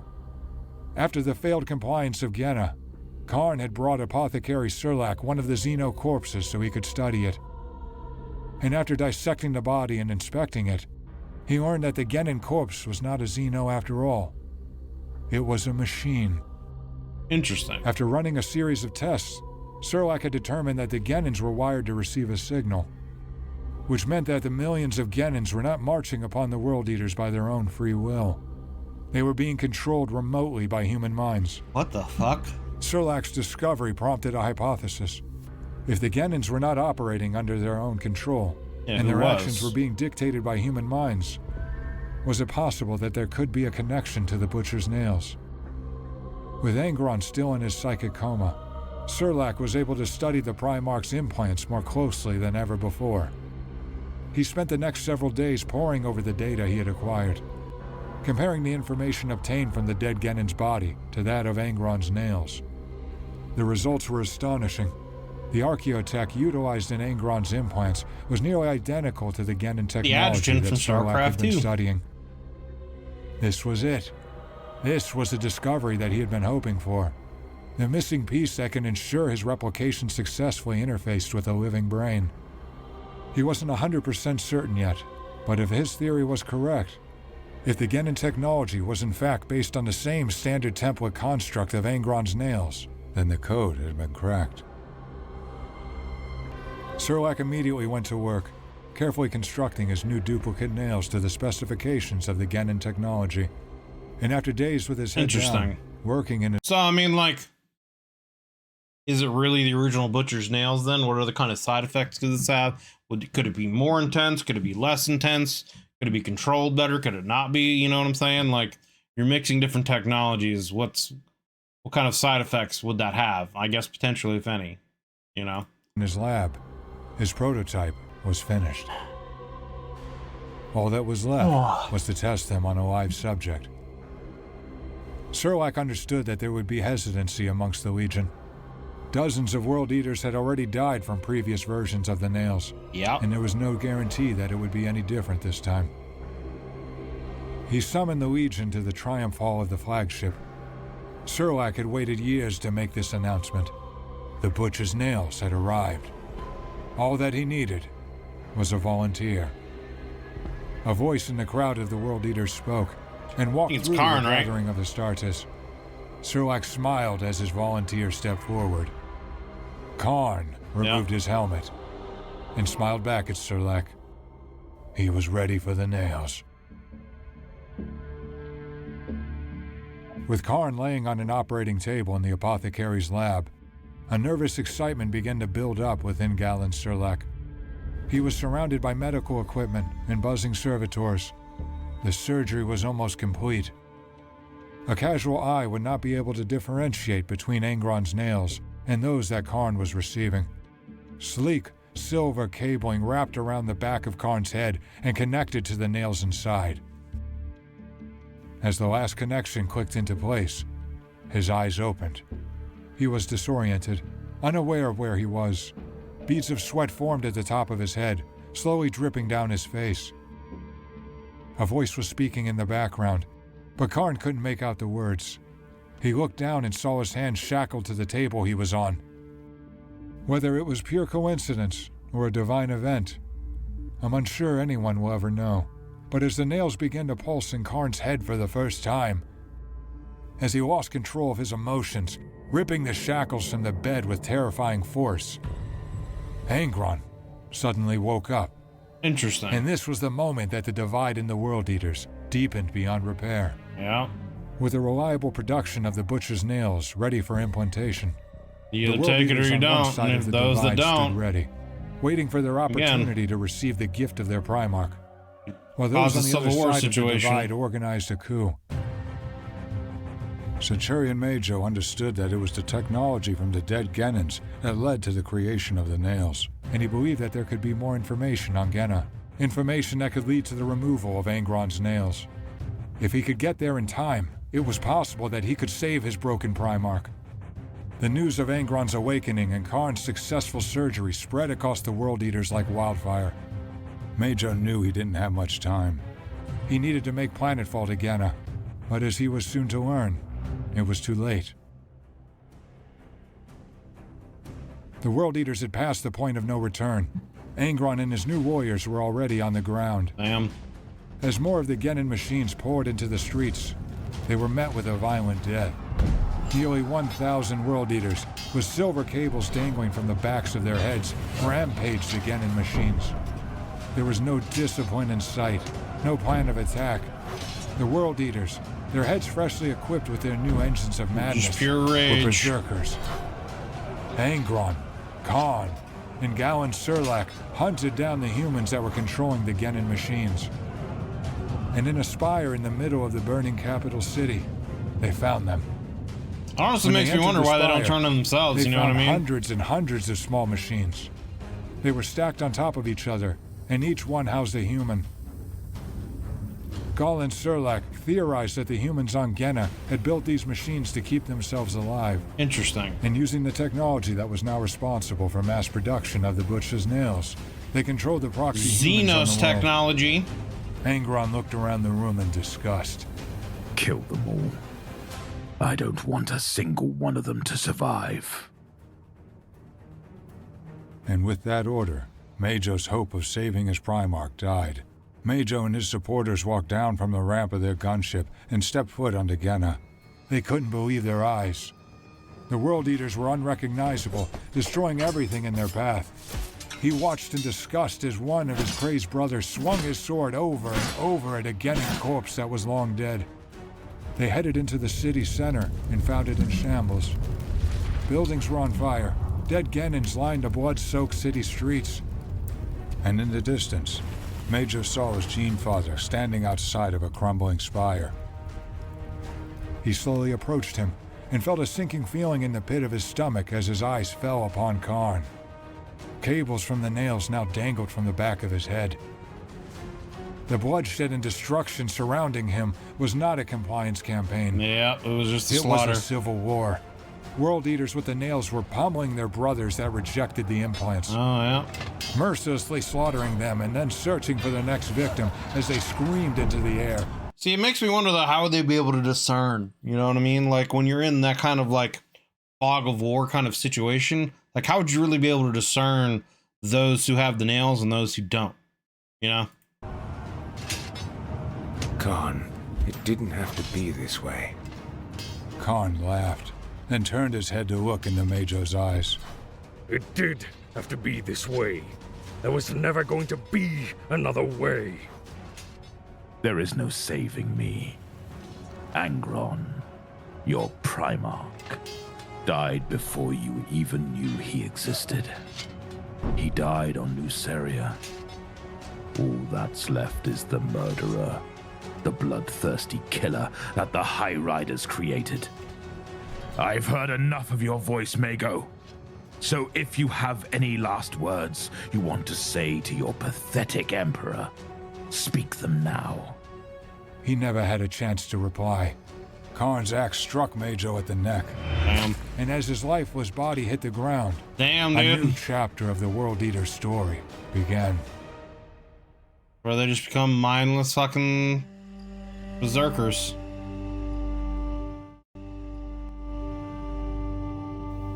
Alright, now we're After in what is the now referred to horse as stuff. the Huh? second compliance of Genna, the World Eaters were never the same. The Butcher's nails were being produced en masse, and those remaining that did not have the cybernetic implants wouldn't be without them for much longer. Yeah. As the World Eaters continued on the Great Crusade, You know, a question that I've been pondering lately when it comes to this stuff, has there ever been a case of Astartes being a part of a legion or a chapter? I mean, I guess maybe it wouldn't be as big of a deal later on in chapters, but like during this time, having an Astartes like transfer from one legion to another, you know what I'm saying? Like, would there ever be a case where any of the World Eaters without the cybernetic implants, seeing what's going on, could go to anyone, a Primarch, whoever, you know, from another Primarch, I mean, like, look, dog, this dude's out of fucking control, shit's crazy, can I work under you, you know, something like that. I've never heard of anything like that, but I'm just curious if there's been some kind of instance of that happening. their compliances became more and more ruthless. And as Mago prophesied prior to his untimely death, the reputation of the World Eaters had indeed become tarnished. The constant decimations, the erratic behavior of the World Eaters after having been implanted with the... And I wonder how, you know, with the decimations, like how often are they getting new recruits in? You know, are they able, on top of how like brutal and berserk their compliances, you know, were I'm sure they were very strong and as brutal as they were, they would still probably, you know, lose some numbers depending on who they're fighting, etc. You know, and then that on top of the decimations, like, were they able to get recruits in to like keep filling the ranks? Or was it just like, even though they were getting recruits in, they were still like kind of constantly losing numbers kind of a situation? Butcher's nails. Attacks on Imperial allies during cooperative campaigns. It was concerning behavior, and the other Primarchs became disgusted with Angron. Yeah. I mean, you're starting to attack other Astartes. Leman Russ feared that Angron was spiraling out of control, and that he was taking his legion down with him. And in a bold act of intervention, Leman Russ confronted Angron about the continued atrocities the World Eaters were committing. Some theorize that the Emperor ordered Russ to intervene, while others believe that Russ took the confrontation upon himself. But I could also see that. I could see either of those happening. Regardless of who made the decision, it came as... I don't know. I feel like if the Emperor would have intervened, he might have wanted more than one Primarch there, right? To subdue him. But who knows? Maybe he thought Russ was capable enough to do that, and he couldn't afford to pull, you know, Primarchs from, you know, the lines to do such a thing. Quite the surprise to the Conqueror's bridge crew when their Auspex detected unusual warp activity. Surprise turned to alarm when the Auspex readouts confirmed that the activity was a ship emerging from the warp. The ship that was approaching them was the Hrankel, the Space Wolves' flagship. And it wasn't alone. It hadn't been long since the Genin city of Malkoia had been ravaged by Angron in the 12th. The city's wounds were still fresh. Blood and debris was still scattered throughout what remained of it. And in the fields just outside of the destroyed capital, Russ and Angron met, each flanked by their legions of Astartes. Brother, I can no longer sit idle while you destroy your own legion. Murdering your own sons in the name of decimation. Murder. Eliminating the Legion's weakness is not murder. And who do you think you are to tell me what I should be doing? I don't take orders from you, Russ. What you are doing... I wonder, I guess if it would have happened, maybe it would have been brought up in this video, story, whatever, but has Angron ever been, like, combated, tested by any of the other Primarchs? Has he ever fought them up to this point, like, sparred with them, and been into a position where he's like, oh, this guy's better than me, or I'm better than him, you know, et cetera, et cetera? Because, I mean, like, obviously his entire life has been nothing but a gladiatorial bout, but, like, I'm just curious if that's happened at this point. I wonder if he's sitting there just essentially saying, you know, thinking to himself, I can just take Russ if I want to right now, like I can just kill him. Doing is wrong. Compliance is one thing, Angron, but you are committing genocide.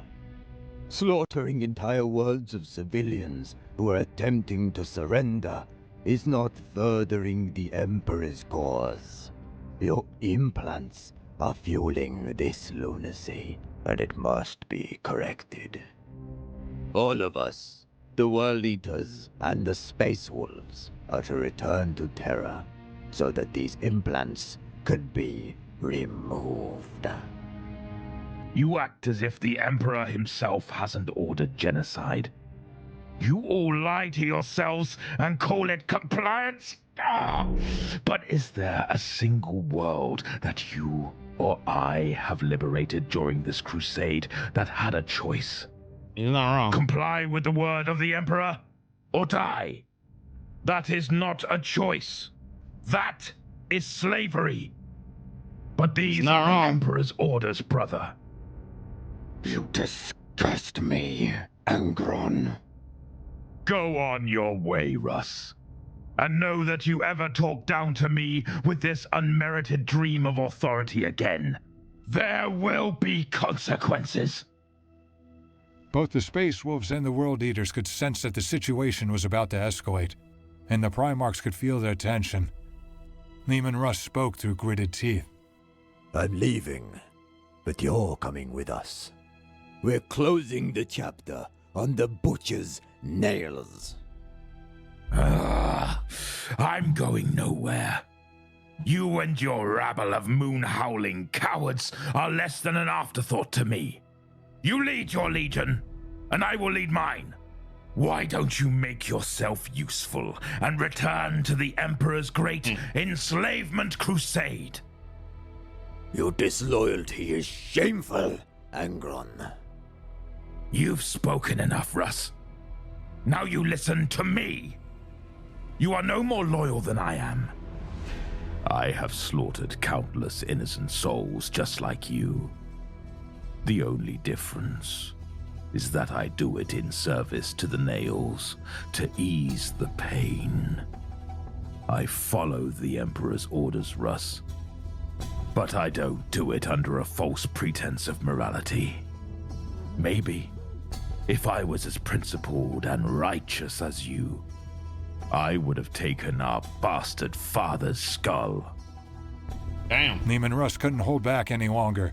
He threw himself at Angron, swinging his chain blade with fury. The two Primarchs parried each other's vicious attacks. Russ was winding up to strike Angron, but he was overpowered by a blow from Angron's Widowmaker. As the two Primarchs stood across from each other, snarling in anger, their legions were suddenly attacking each other. Yeah.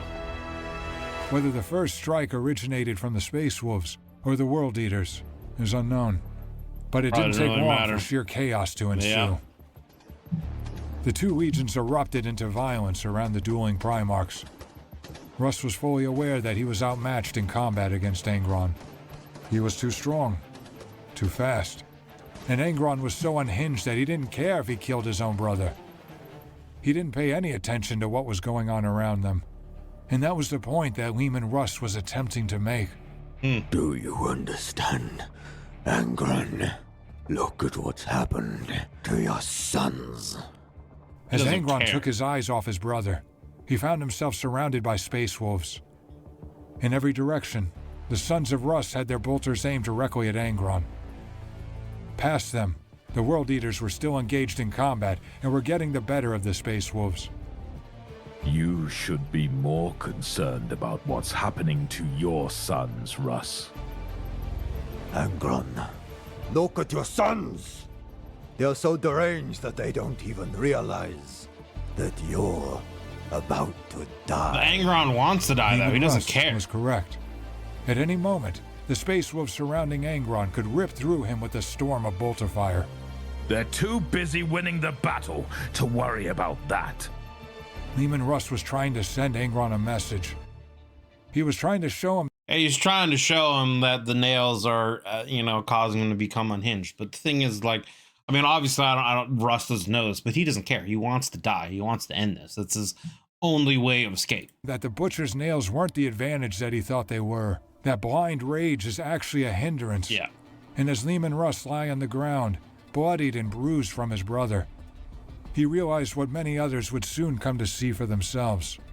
Angron was slowly losing himself to the nails, abandoning what little remaining logic he didn't and care reason at he had this left. point. He had nothing else. He had nothing to live for. Like, Angron literally just at this point has nothing to live for other than to kill for the brief, few moments of the release of pain. That's literally the only thing he has to live for. And that's what ends up becoming his destiny when he becomes... Actually, it may not even get any kind of relief at all anymore. Once he becomes a Demon Primarch of Khorne, it might just be like he's just in that constant state of rage and pain, and he never has any kind of relief. I don't know. Russ howled towards the sky, rallying his sons by his side. And they fled towards their Stormbirds. The World Eaters were so caught up in the nails-fueled bloodthirst that they didn't even realize the battle was over until the Space Wolves were gone. Angron laughed, believing himself victorious. And as the Rankel sailed into the stars, Leman Russ sat alone, coming to the sobering realization that Angron couldn't be saved. Yeah, something would have to be done about him.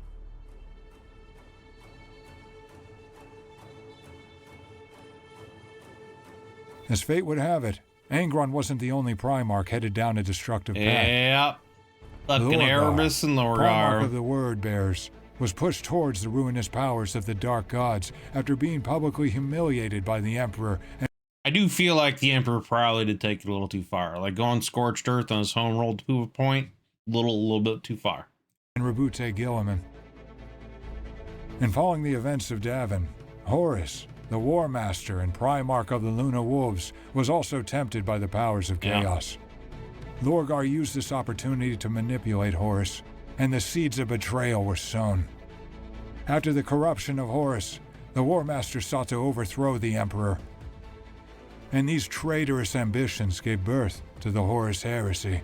Which Angron would Angron would be eager to do anything to betray the Emperor, and you know, he would honestly see it as no different than, you know, his rebellion against the Nicene Raiders, the Nicene High Raiders, whatever they were called.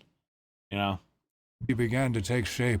Horus only was he just able wouldn't to have his convince half brothers of the to other go Primarchs for to join his cause. But he might even see that as part of his revenge, because, you know,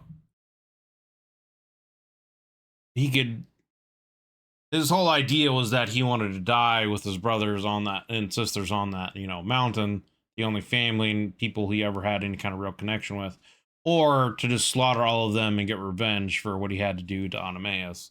Obviously, the Emperor took that, and so, you know, he would see it as the Emperor killed them as well, and would be wanting to get revenge for that. There were some Primarchs that needed a fair amount of convincing. Angron was not one of them. Yep. He'd be It all wasn't that for Angron stood with Horus. But It he was stood that against he the hated Emperor. the Yeah. Emperor. Well, And the heresy was the perfect opportunity to exact revenge on the man who left his brothers and sisters to die on Nuceria. On the planet of Isfahan I keep 3, wanting to say Nicaea. Vardis Prol, the corrupt imperial governor, had suddenly raised his banner in rebellion of the Imperium. Ordered to prevent the uprising, Horus still appeared the dutiful son and called the Emperor's children, the Death Guard, and the World Eaters to his side. And though on the surface it appeared that Horus was fighting in service of the Emperor, he was actually rallying his preparing to troops. fire the first shots of a monstrous and vile civil war. Thousands of loyal Go to Starkers Isfahan 3. landed and set to work slaughtering those who had betrayed the Imperium, never knowing that the true betrayal had only just begun. Those on the ground at Isfahan had landed with the intent to honor their fathers. Their fathers repaid them with death in the form of virus bombs. For a number of World Eaters, even with their brains distorted from the butcher's nails, this was too far. They had been willing to abandon nearly all of their ideals, but they could not go as far as betraying the Emperor. Angron punished them for this refusal. Against the will of Horus, Angron landed 50 companies of World Eaters to kill his remaining loyalist sons. I believe it was a situation where he felt that they kind of at least deserved that honor, you know, to actually go down there and kill him in hand-to-hand combat. The World Eaters who had rejected the nails had been purged during the Second Compliance of Genna. The second purging of the World Eaters occurred on Isfahan 3, when those that refused to betray the Imperium were murdered. And the last glimmer of hope for the World Eaters died in fire, along with the planet. You know, I've said it multiple times throughout videos that I've done for the 40K universe, but if they ever get, if we ever get like a cinematic movie, TV show, series, whatever, I really hope Isfahan 3 and Isfahan 5 are something that we can like actually see. Like we can actually like truly see the battles and how crazy that would have been, seeing the virus bombs and then Angron going down there to clean up, and then, you know, the massacre at Isfahan 5, the betrayal.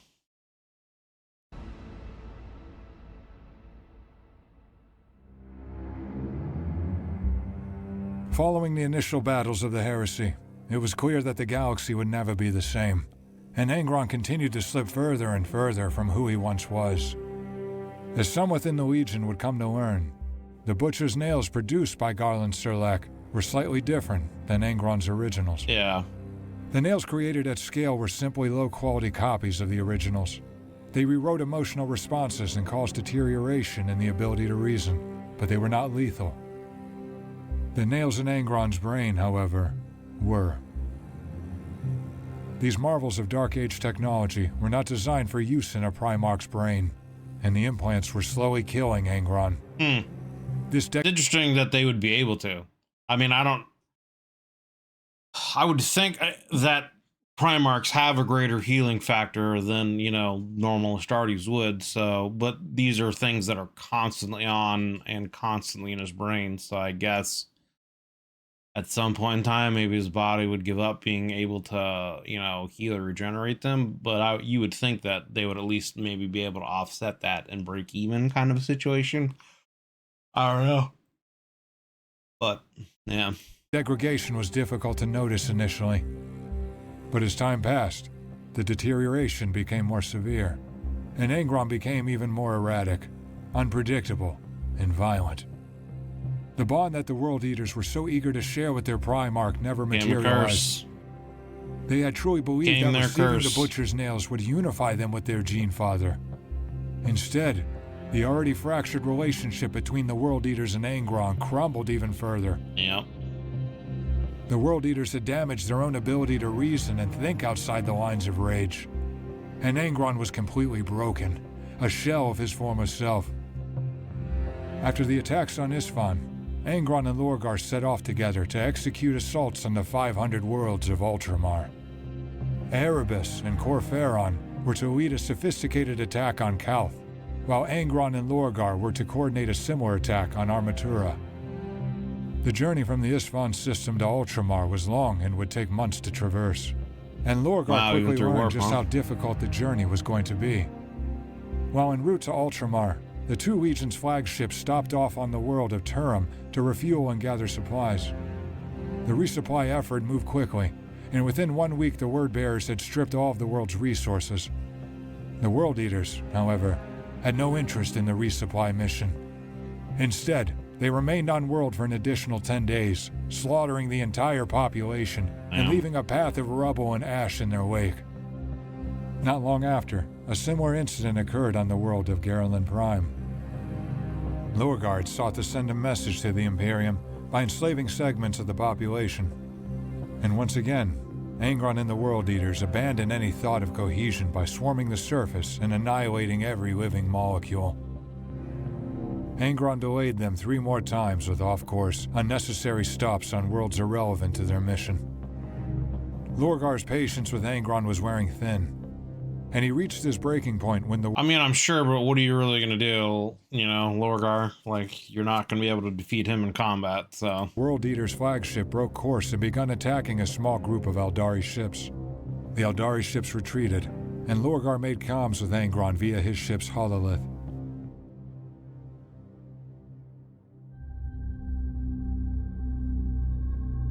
Angron, why are you wasting my time? The Conqueror was attacked, Lorgar! I gotta say, they did a really good job with the voice acting for, you know, a lot of these characters.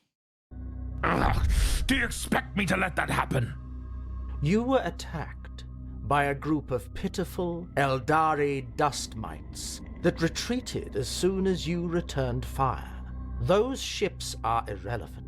Pursuing them will serve no purpose whatsoever, and will only set us to back make them feel better for a minute.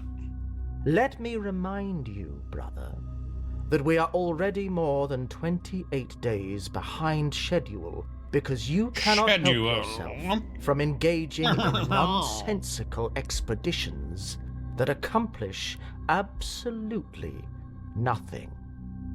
Then go on without me, Lorgar. We will dispatch the enemy ourselves and reconnect once we're finished. Please, tell me you are joking. They are not the enemy. You are actively avoiding the enemy by chasing those ships. Guilliman is the enemy. The Emperor is the enemy, Angron. I beg of you, focus. They are Xenos, Lorgar! And they attacked our ship. They need to be killed. If you are so concerned about this precious mission and being delayed, it would make more sense for you to simply help us. There is a certain logic in his argument. With me. It took every ounce of self-restraint within Lorgar not to smash his palm against his own face. But he realized that Angron was right. He would have more success arguing with a wall than he would with his brother. Might as well just get it over as quickly as possible. Very well, Angron. I will humor you one last time. And once we are finished, there will be no more distractions. No more stopping off to set fire to backwater worlds.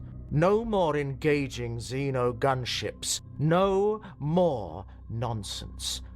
Kind of interesting though, because I mean, like, yeah, they're a month behind schedule. It makes you wonder, like, if Angron hadn't wasted so much time, would things have been different? Would Horus have had enough forces gathered together and have been able to have a better assault against Terra, etc., etc.? They've been able to overwhelm them more. Agreed. Angron smiled at his brother from the hololithic display. Sure, brother. Whatever you say. Yeah, that's an agreement. Okay. Somehow I don't think he's gonna, keep that promise. Lothar Sarin, commanding officer of the Conqueror, wanted to end pursuit of the Eldari ships. We're wasting our time out here. They had been searching for 5 hours and there was no sign of the enemy ships. We've been wasting our time for the past 3 weeks. The Auspex hasn't... I hadn't really thought about that ever before, that, with their fleets, there would be, like, regular soldiers amongst them that would have had to have betrayed the Emperor as well. I hadn't really thought about that before. Guardsmen and ship's personnel that actually, man the ships, etc., etc. I only really think of it as like Astartes essentially betraying. Anyway. Detected anything. We don't see anything. We don't know which direction they went. These Eldar ships don't leave a warp signature. How does he expect me to follow something that leaves no trace? Lotara knew that abandoning the search would infuriate Angron, but she didn't know what else to do. And then, she had an epiphany. Unless we don't follow them at all. They only attacked us once we were alone, after we charged ahead of Fidelitas Lex. Maybe they thought we were vulnerable. Let's see if we can bait them into attacking us again. With this theory in mind, Lotara decided that attempting to bait the Xenos was a better plan than flying aimlessly around in space. The Conqueror jetted out into the void alone, and it wasn't long before Lotara's plan came to fruition. Enemy ship approaching. The 3 Eldari ships resurfaced and were now approaching the Conqueror. The enemy ships flanked the Conqueror from multiple sides, but their attacks failed to breach the void shields. Unlike last time, the Conqueror was well prepared for the Xenos.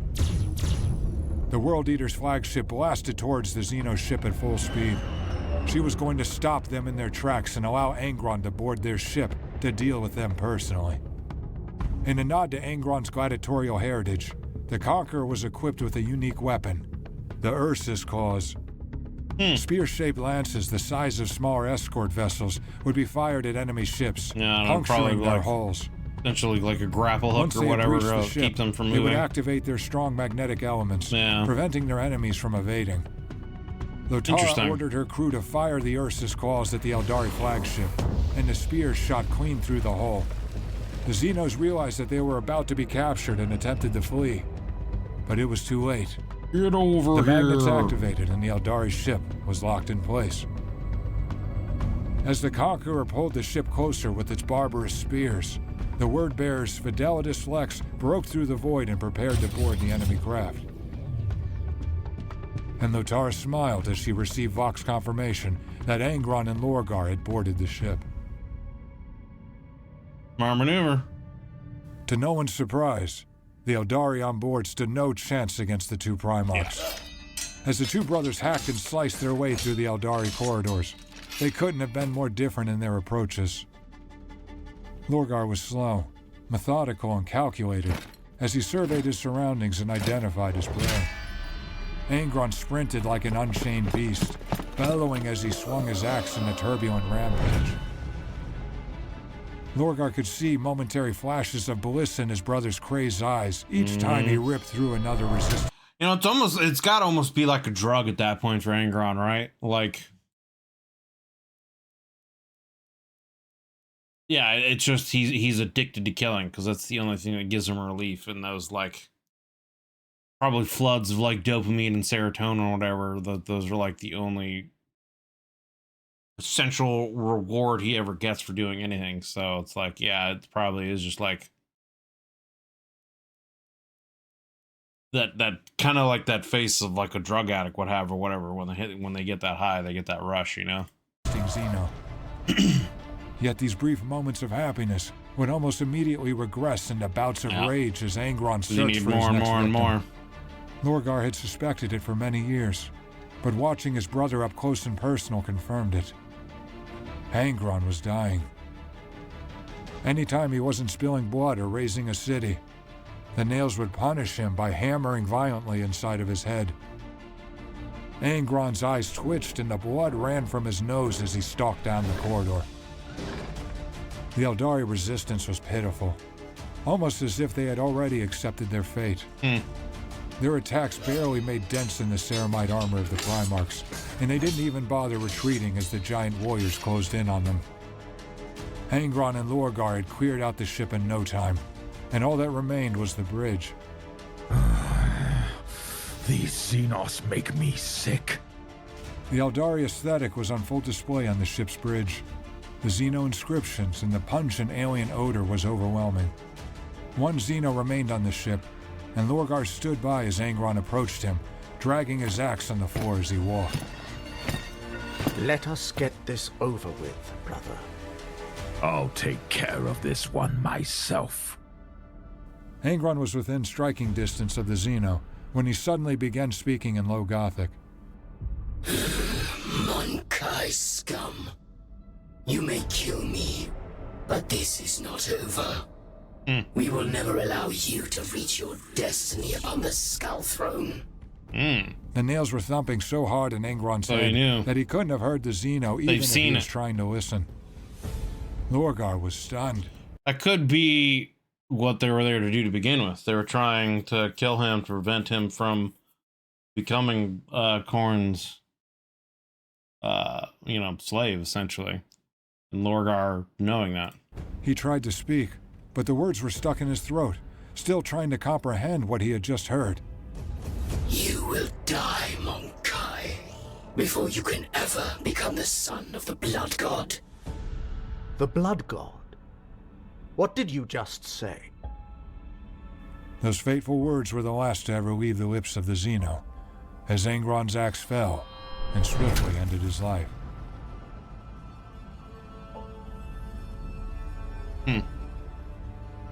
Son of the Blood God, chapter... It had taken longer than Lorgar anticipated, 6. But they had finally arrived. The Shadow Crusade was about to begin. Right. Calth was the first. Its planetary defense grids were bombarded with scrap code, leaving the world vulnerable to attack. Kor Pharon led the assault, first crashing ships into the planet, then bombarding it with void ship lances and storming the surface with word-bearer titans and super-heavy tanks. And in conjunction with the attack on Calth, Angron and Lorgar were making planetfall on Armatura. Lorgar had spent a considerable amount of time planning the attack on Armatura, but everything changed as soon as their drop pods crashed onto the planet's surface. The word-bearers were organized, tactical, and communicated every step of the way as they began executing the details of their plan. And the World Eaters were quite the opposite. The World Eaters were a complete mess. Yep. Almost as soon as they had landed, they became lost to the nails and separated from their assigned battle groups. Mindless raging beasts. On Armatura quickly realized that the absence of discipline from the World Eaters was a tactical advantage. Yep. They began baiting the World Eaters into battle, and then detonated buildings as they charged. Yeah, they would be easily able to goad them and separate them from, each other, and essentially just make it 1v multiple battles where they would just lose the advantage and be able to get slaughtered easily. Towards them, crushing massive groups of them. The only one that would probably be trouble would be, Angron. Under the rubble. The word-bearers, witnessing their brother Legion abandon all discipline, opted not to support them when they called for reinforcements. Damn. Fearing that they could be walking into a death trap. The battle in Armatura was eventually won, but it came at a high cost. Countless World Eaters were killed, Titans were destroyed, and even Angron himself nearly died under the weight of a collapsed building. Now, more than ever before, it was painfully obvious. The Butcher's nails were destroying the World Eaters. With Armatura now in ruins, Lorgar's plan to destroy Ultramar was almost complete. During the Battle of Calth, Erebus unleashed a ruin storm, a massive warp disruption. The warp storm grew in size and strength, feeding off the souls of those that were slain throughout Ultramar. Aboard Fidelitas Lex, Lorgar was revealing the final step of his plan to Angron.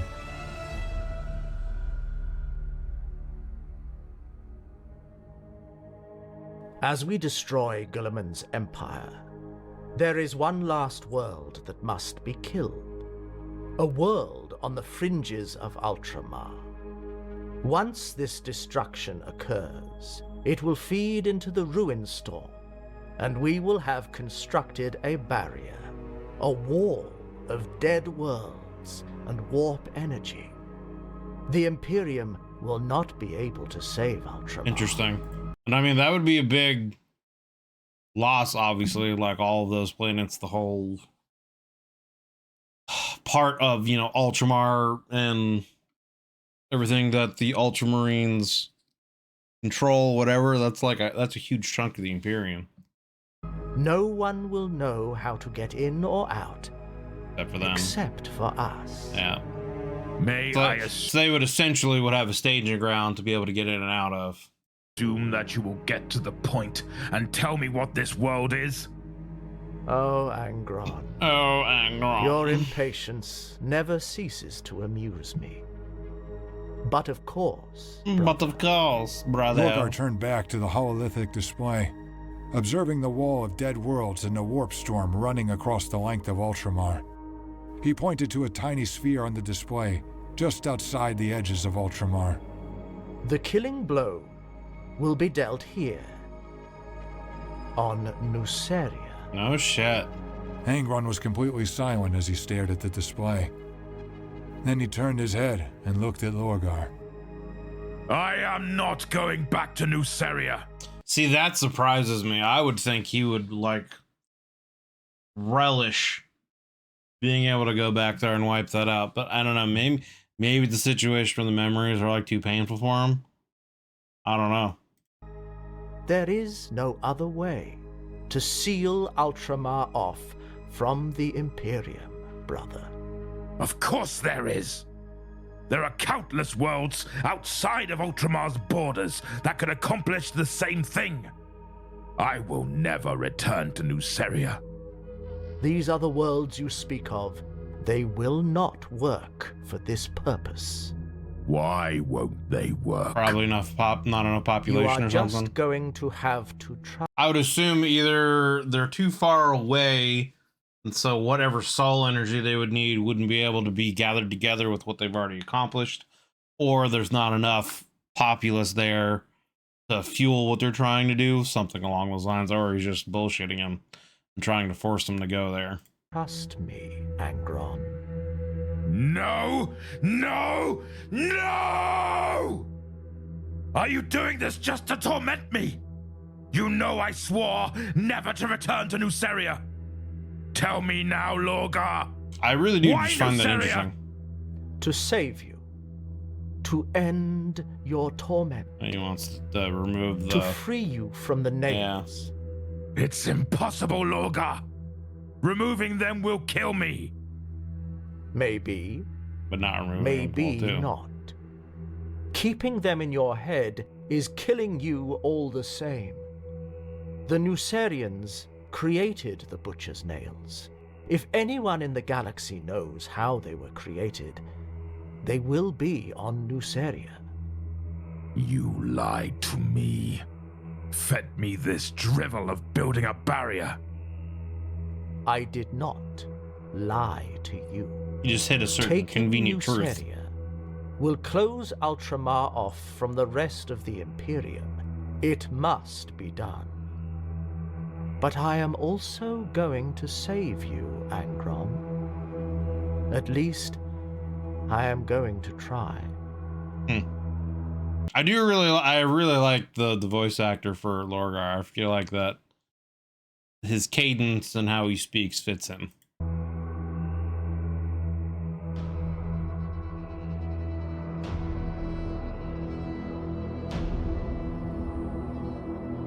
The Conqueror, followed by a fleet of ships, landed in the Deshelica Mountains.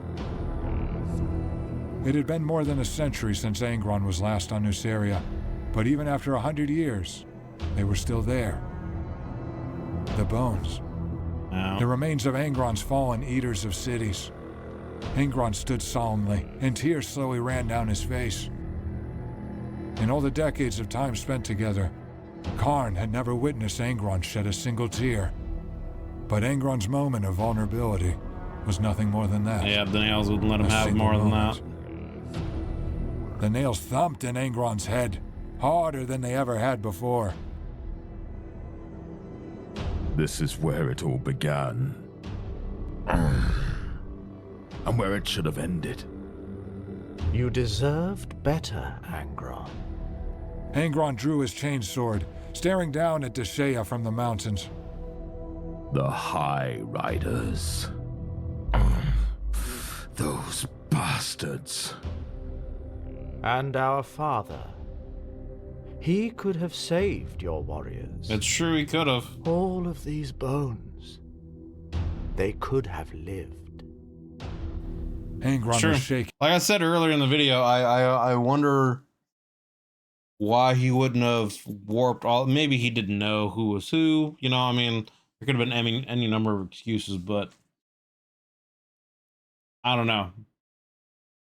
I would, if I were in the Emperor. I mean, like I said, who knows what information he knew or didn't.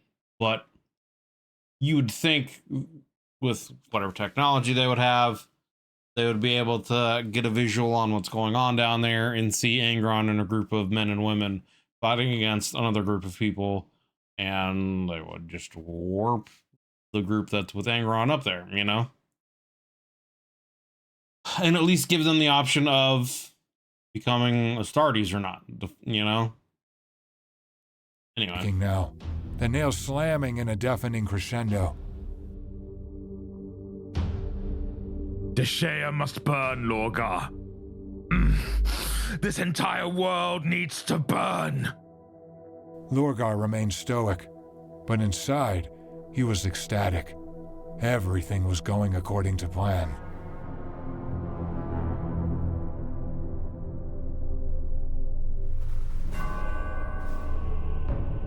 The World Eaters and the Word Bearers breached the gates of Deshea. Kingard's soldiers watched as they marched through the city. They were confused by what they were seeing, and they conveyed this message to the Praxery of Deshea. We're not under attack. No, Lord. But they are within the city walls. There are thousands of them. What are they doing? I don't know, Lord. But I think they're coming here. Before the Praxery could respond, the throne room door swung open. The two Primarchs entered the room, followed by ranks of World Eaters and Word Bearers. And the room fell silent. Forgive my They would know who he is. I have been away for many years. Who is the ruling family? The boy sitting upon the throne didn't say anything, instead letting a Kingard soldier standing to his left speak for him. The ruling family is House Thalkir, sir. Is there a matter which we can assist you with? Thalkir. That's what Angron's last name All was. eyes were on Angron as he approached the throne. I haven't heard that name in many years. Who are you? The soldier said in shaking fear. The last time I stood on this planet, I was also called Thalkir. Angron Thalkir. Angron?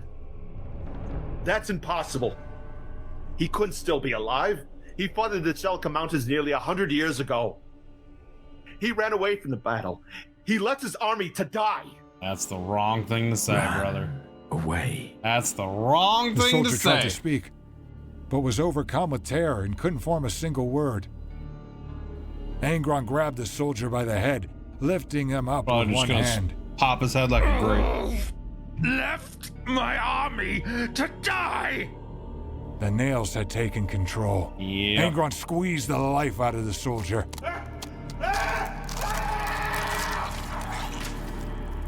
The Prax... I in my mind, I'm just seeing the scene of Game of Thrones where the mountain squeezes the viper's head and just pops it. And that's what I see happening right here, right now. and his defense force gasped as Angron tossed the corpse to the ground.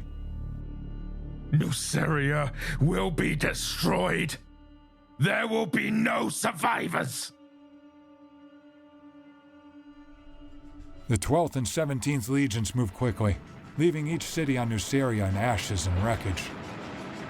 They I'm had spent seeing 6 you, days ravaging the surface. Trying to fix the Latara Sarin was given specific nails. instructions not to bombard the planet. Angron wanted to handle this himself.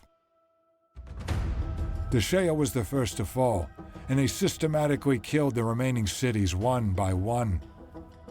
Mehor was the only one that remained, but before the final battle could even begin, a warship broke through the warp and floated in orbit above Nuceria. Courage Above All was piloted by the Ultramarines.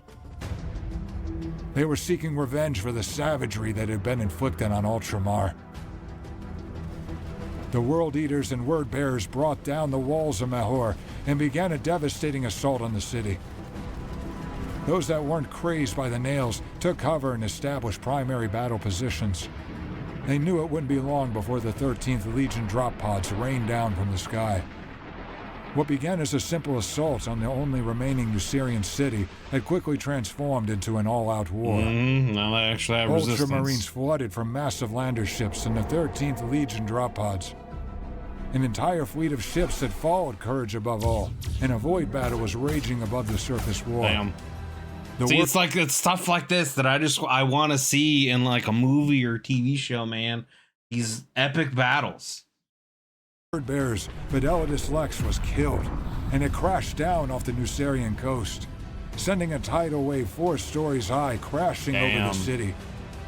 As the Ultramarines and the 2 traitor legions engaged each other, Gilliman confronted Lorgar in a decimated city street.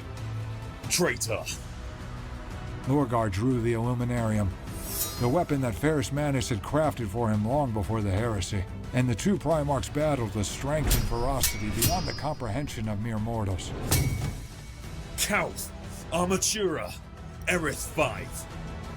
Gilliman screamed the names of the dead Ultramar worlds as he swung his sword. You shouldn't have come here, Robute. You are going to die on this backwater world. Behind them, Titans clashed and traded cannon blasts. Gunships exploded overhead, and the 13th Legion lander ships avoided the flooded coastline as they continued to provide support. As the 2 demigods fought, Angron threw himself into the middle of the battle, with a bandolier of skulls forming an X on his chest. Pitiful to see 2 of my brothers become heretics. I'm not your brother, Robute. I never was. Yeah. You landed on a paradise world with everything given to you. I landed in a slave pit with everything taken from me. Yeah, I feel like I could see of all the other Primarchs, Angron probably hating Robute the most because of the opposite situations that they had. I had my brothers and sisters ripped from me, left to die alone. You could have overcome your past, built a better future for your sons, but those hate engines in your brain ruined you, turned you into this. Angron knocked Gilliman off balance with a forceful blow, and Gilliman recovered to match Angron with a strike of his own. As Gilman's fists connected with Angron's face, one of the skulls around Angron's neck flew to the ground. Gilman took a step and crushed the skull beneath his foot. A skull of one of Angron's fallen brothers. Damn. This was the defining moment of the battle, and Lorgar knew it. This moment here was why Lorgar had come to Nuceria. As Angron howled in rage and swung his chainsword at Gilman. He wanted to force him to get so angry that he becomes the Demon Primarch. Lorgar began chanting in an ancient, alien language. He curses him for eternity with this. Wow, dude, that's fucked. The power of the warp became a tangible force. The sky went dark and blood rained down from the blackened clouds. Lorgar never stopped chanting. A blinding ray of light beamed down from the sky, and a deafening wall of sound washed over the dying city.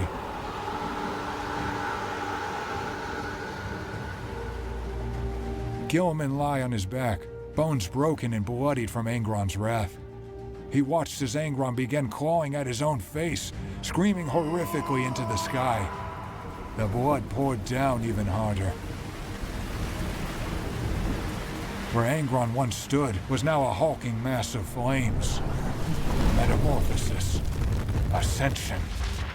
Beneath the blaze, Angron's skin was gone. Nothing but inhuman, molten gore remained. The Demon Primarch was born. Gilliman and the Ultramarines that were now retreating were witnessing the death of a Primarch and the birth of a Demon Prince.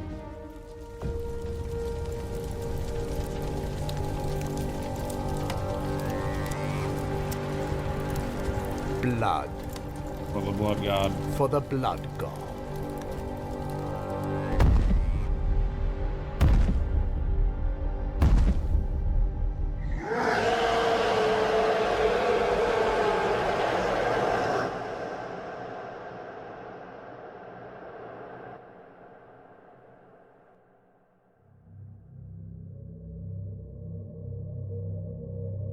Is he in pain? Yes. What did you do? I saved him. The man who was once the He was gonna Warhound's die. captain of the 8th. Yeah. He was gonna die. And he knew there was no way to remove those. So he used his anger to fuel a transformation and turn him into a demon. Assault Company approached the door to the hall where Angron remained. Karn stood outside of the door and quietly spoke to himself under his breath. I've done this before. He trusts me. He isn't exactly any kind of human anymore. Karn opened the door and slowly walked down the stairs. The sound of the demon's breathing was all that Karn could hear.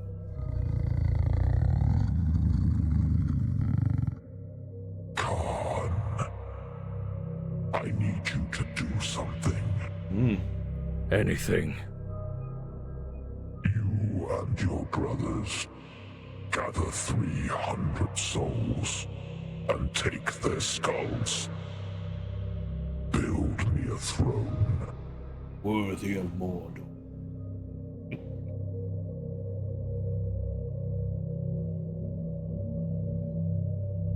Damn.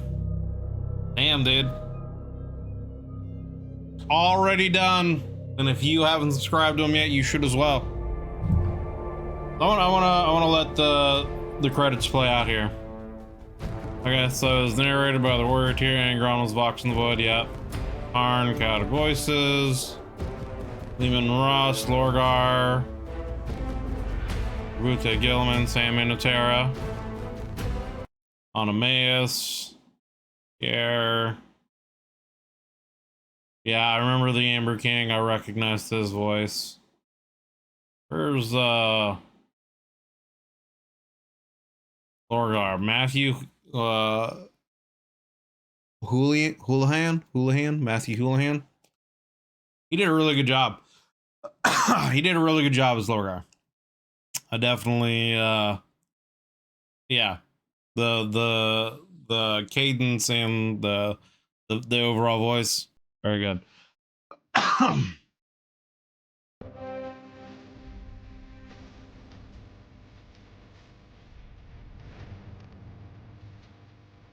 Wait, who was on the maze?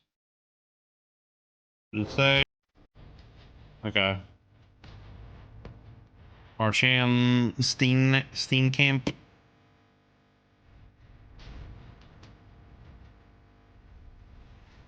Then he just goes into his patrons from here. Okay.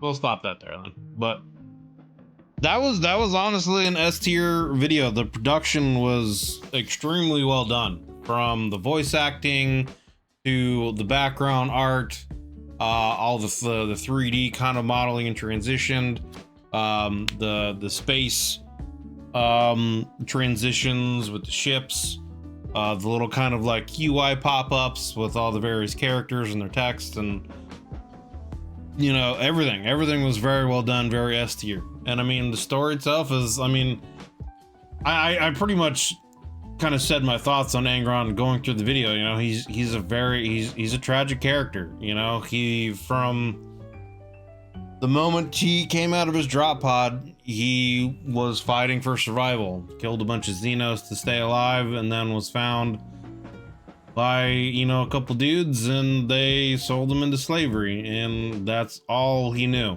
And the only family he ever really felt any kind of connection to,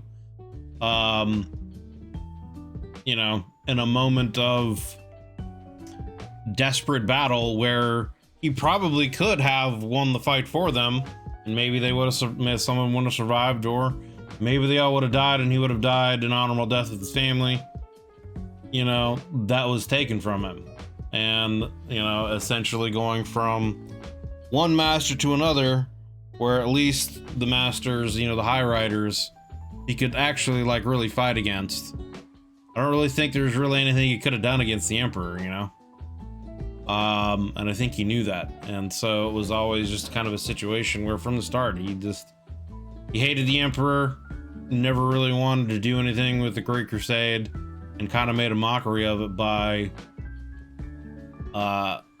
essentially any of the worlds that they were sent to go out and kill or to conquer, they just wiped out the populace.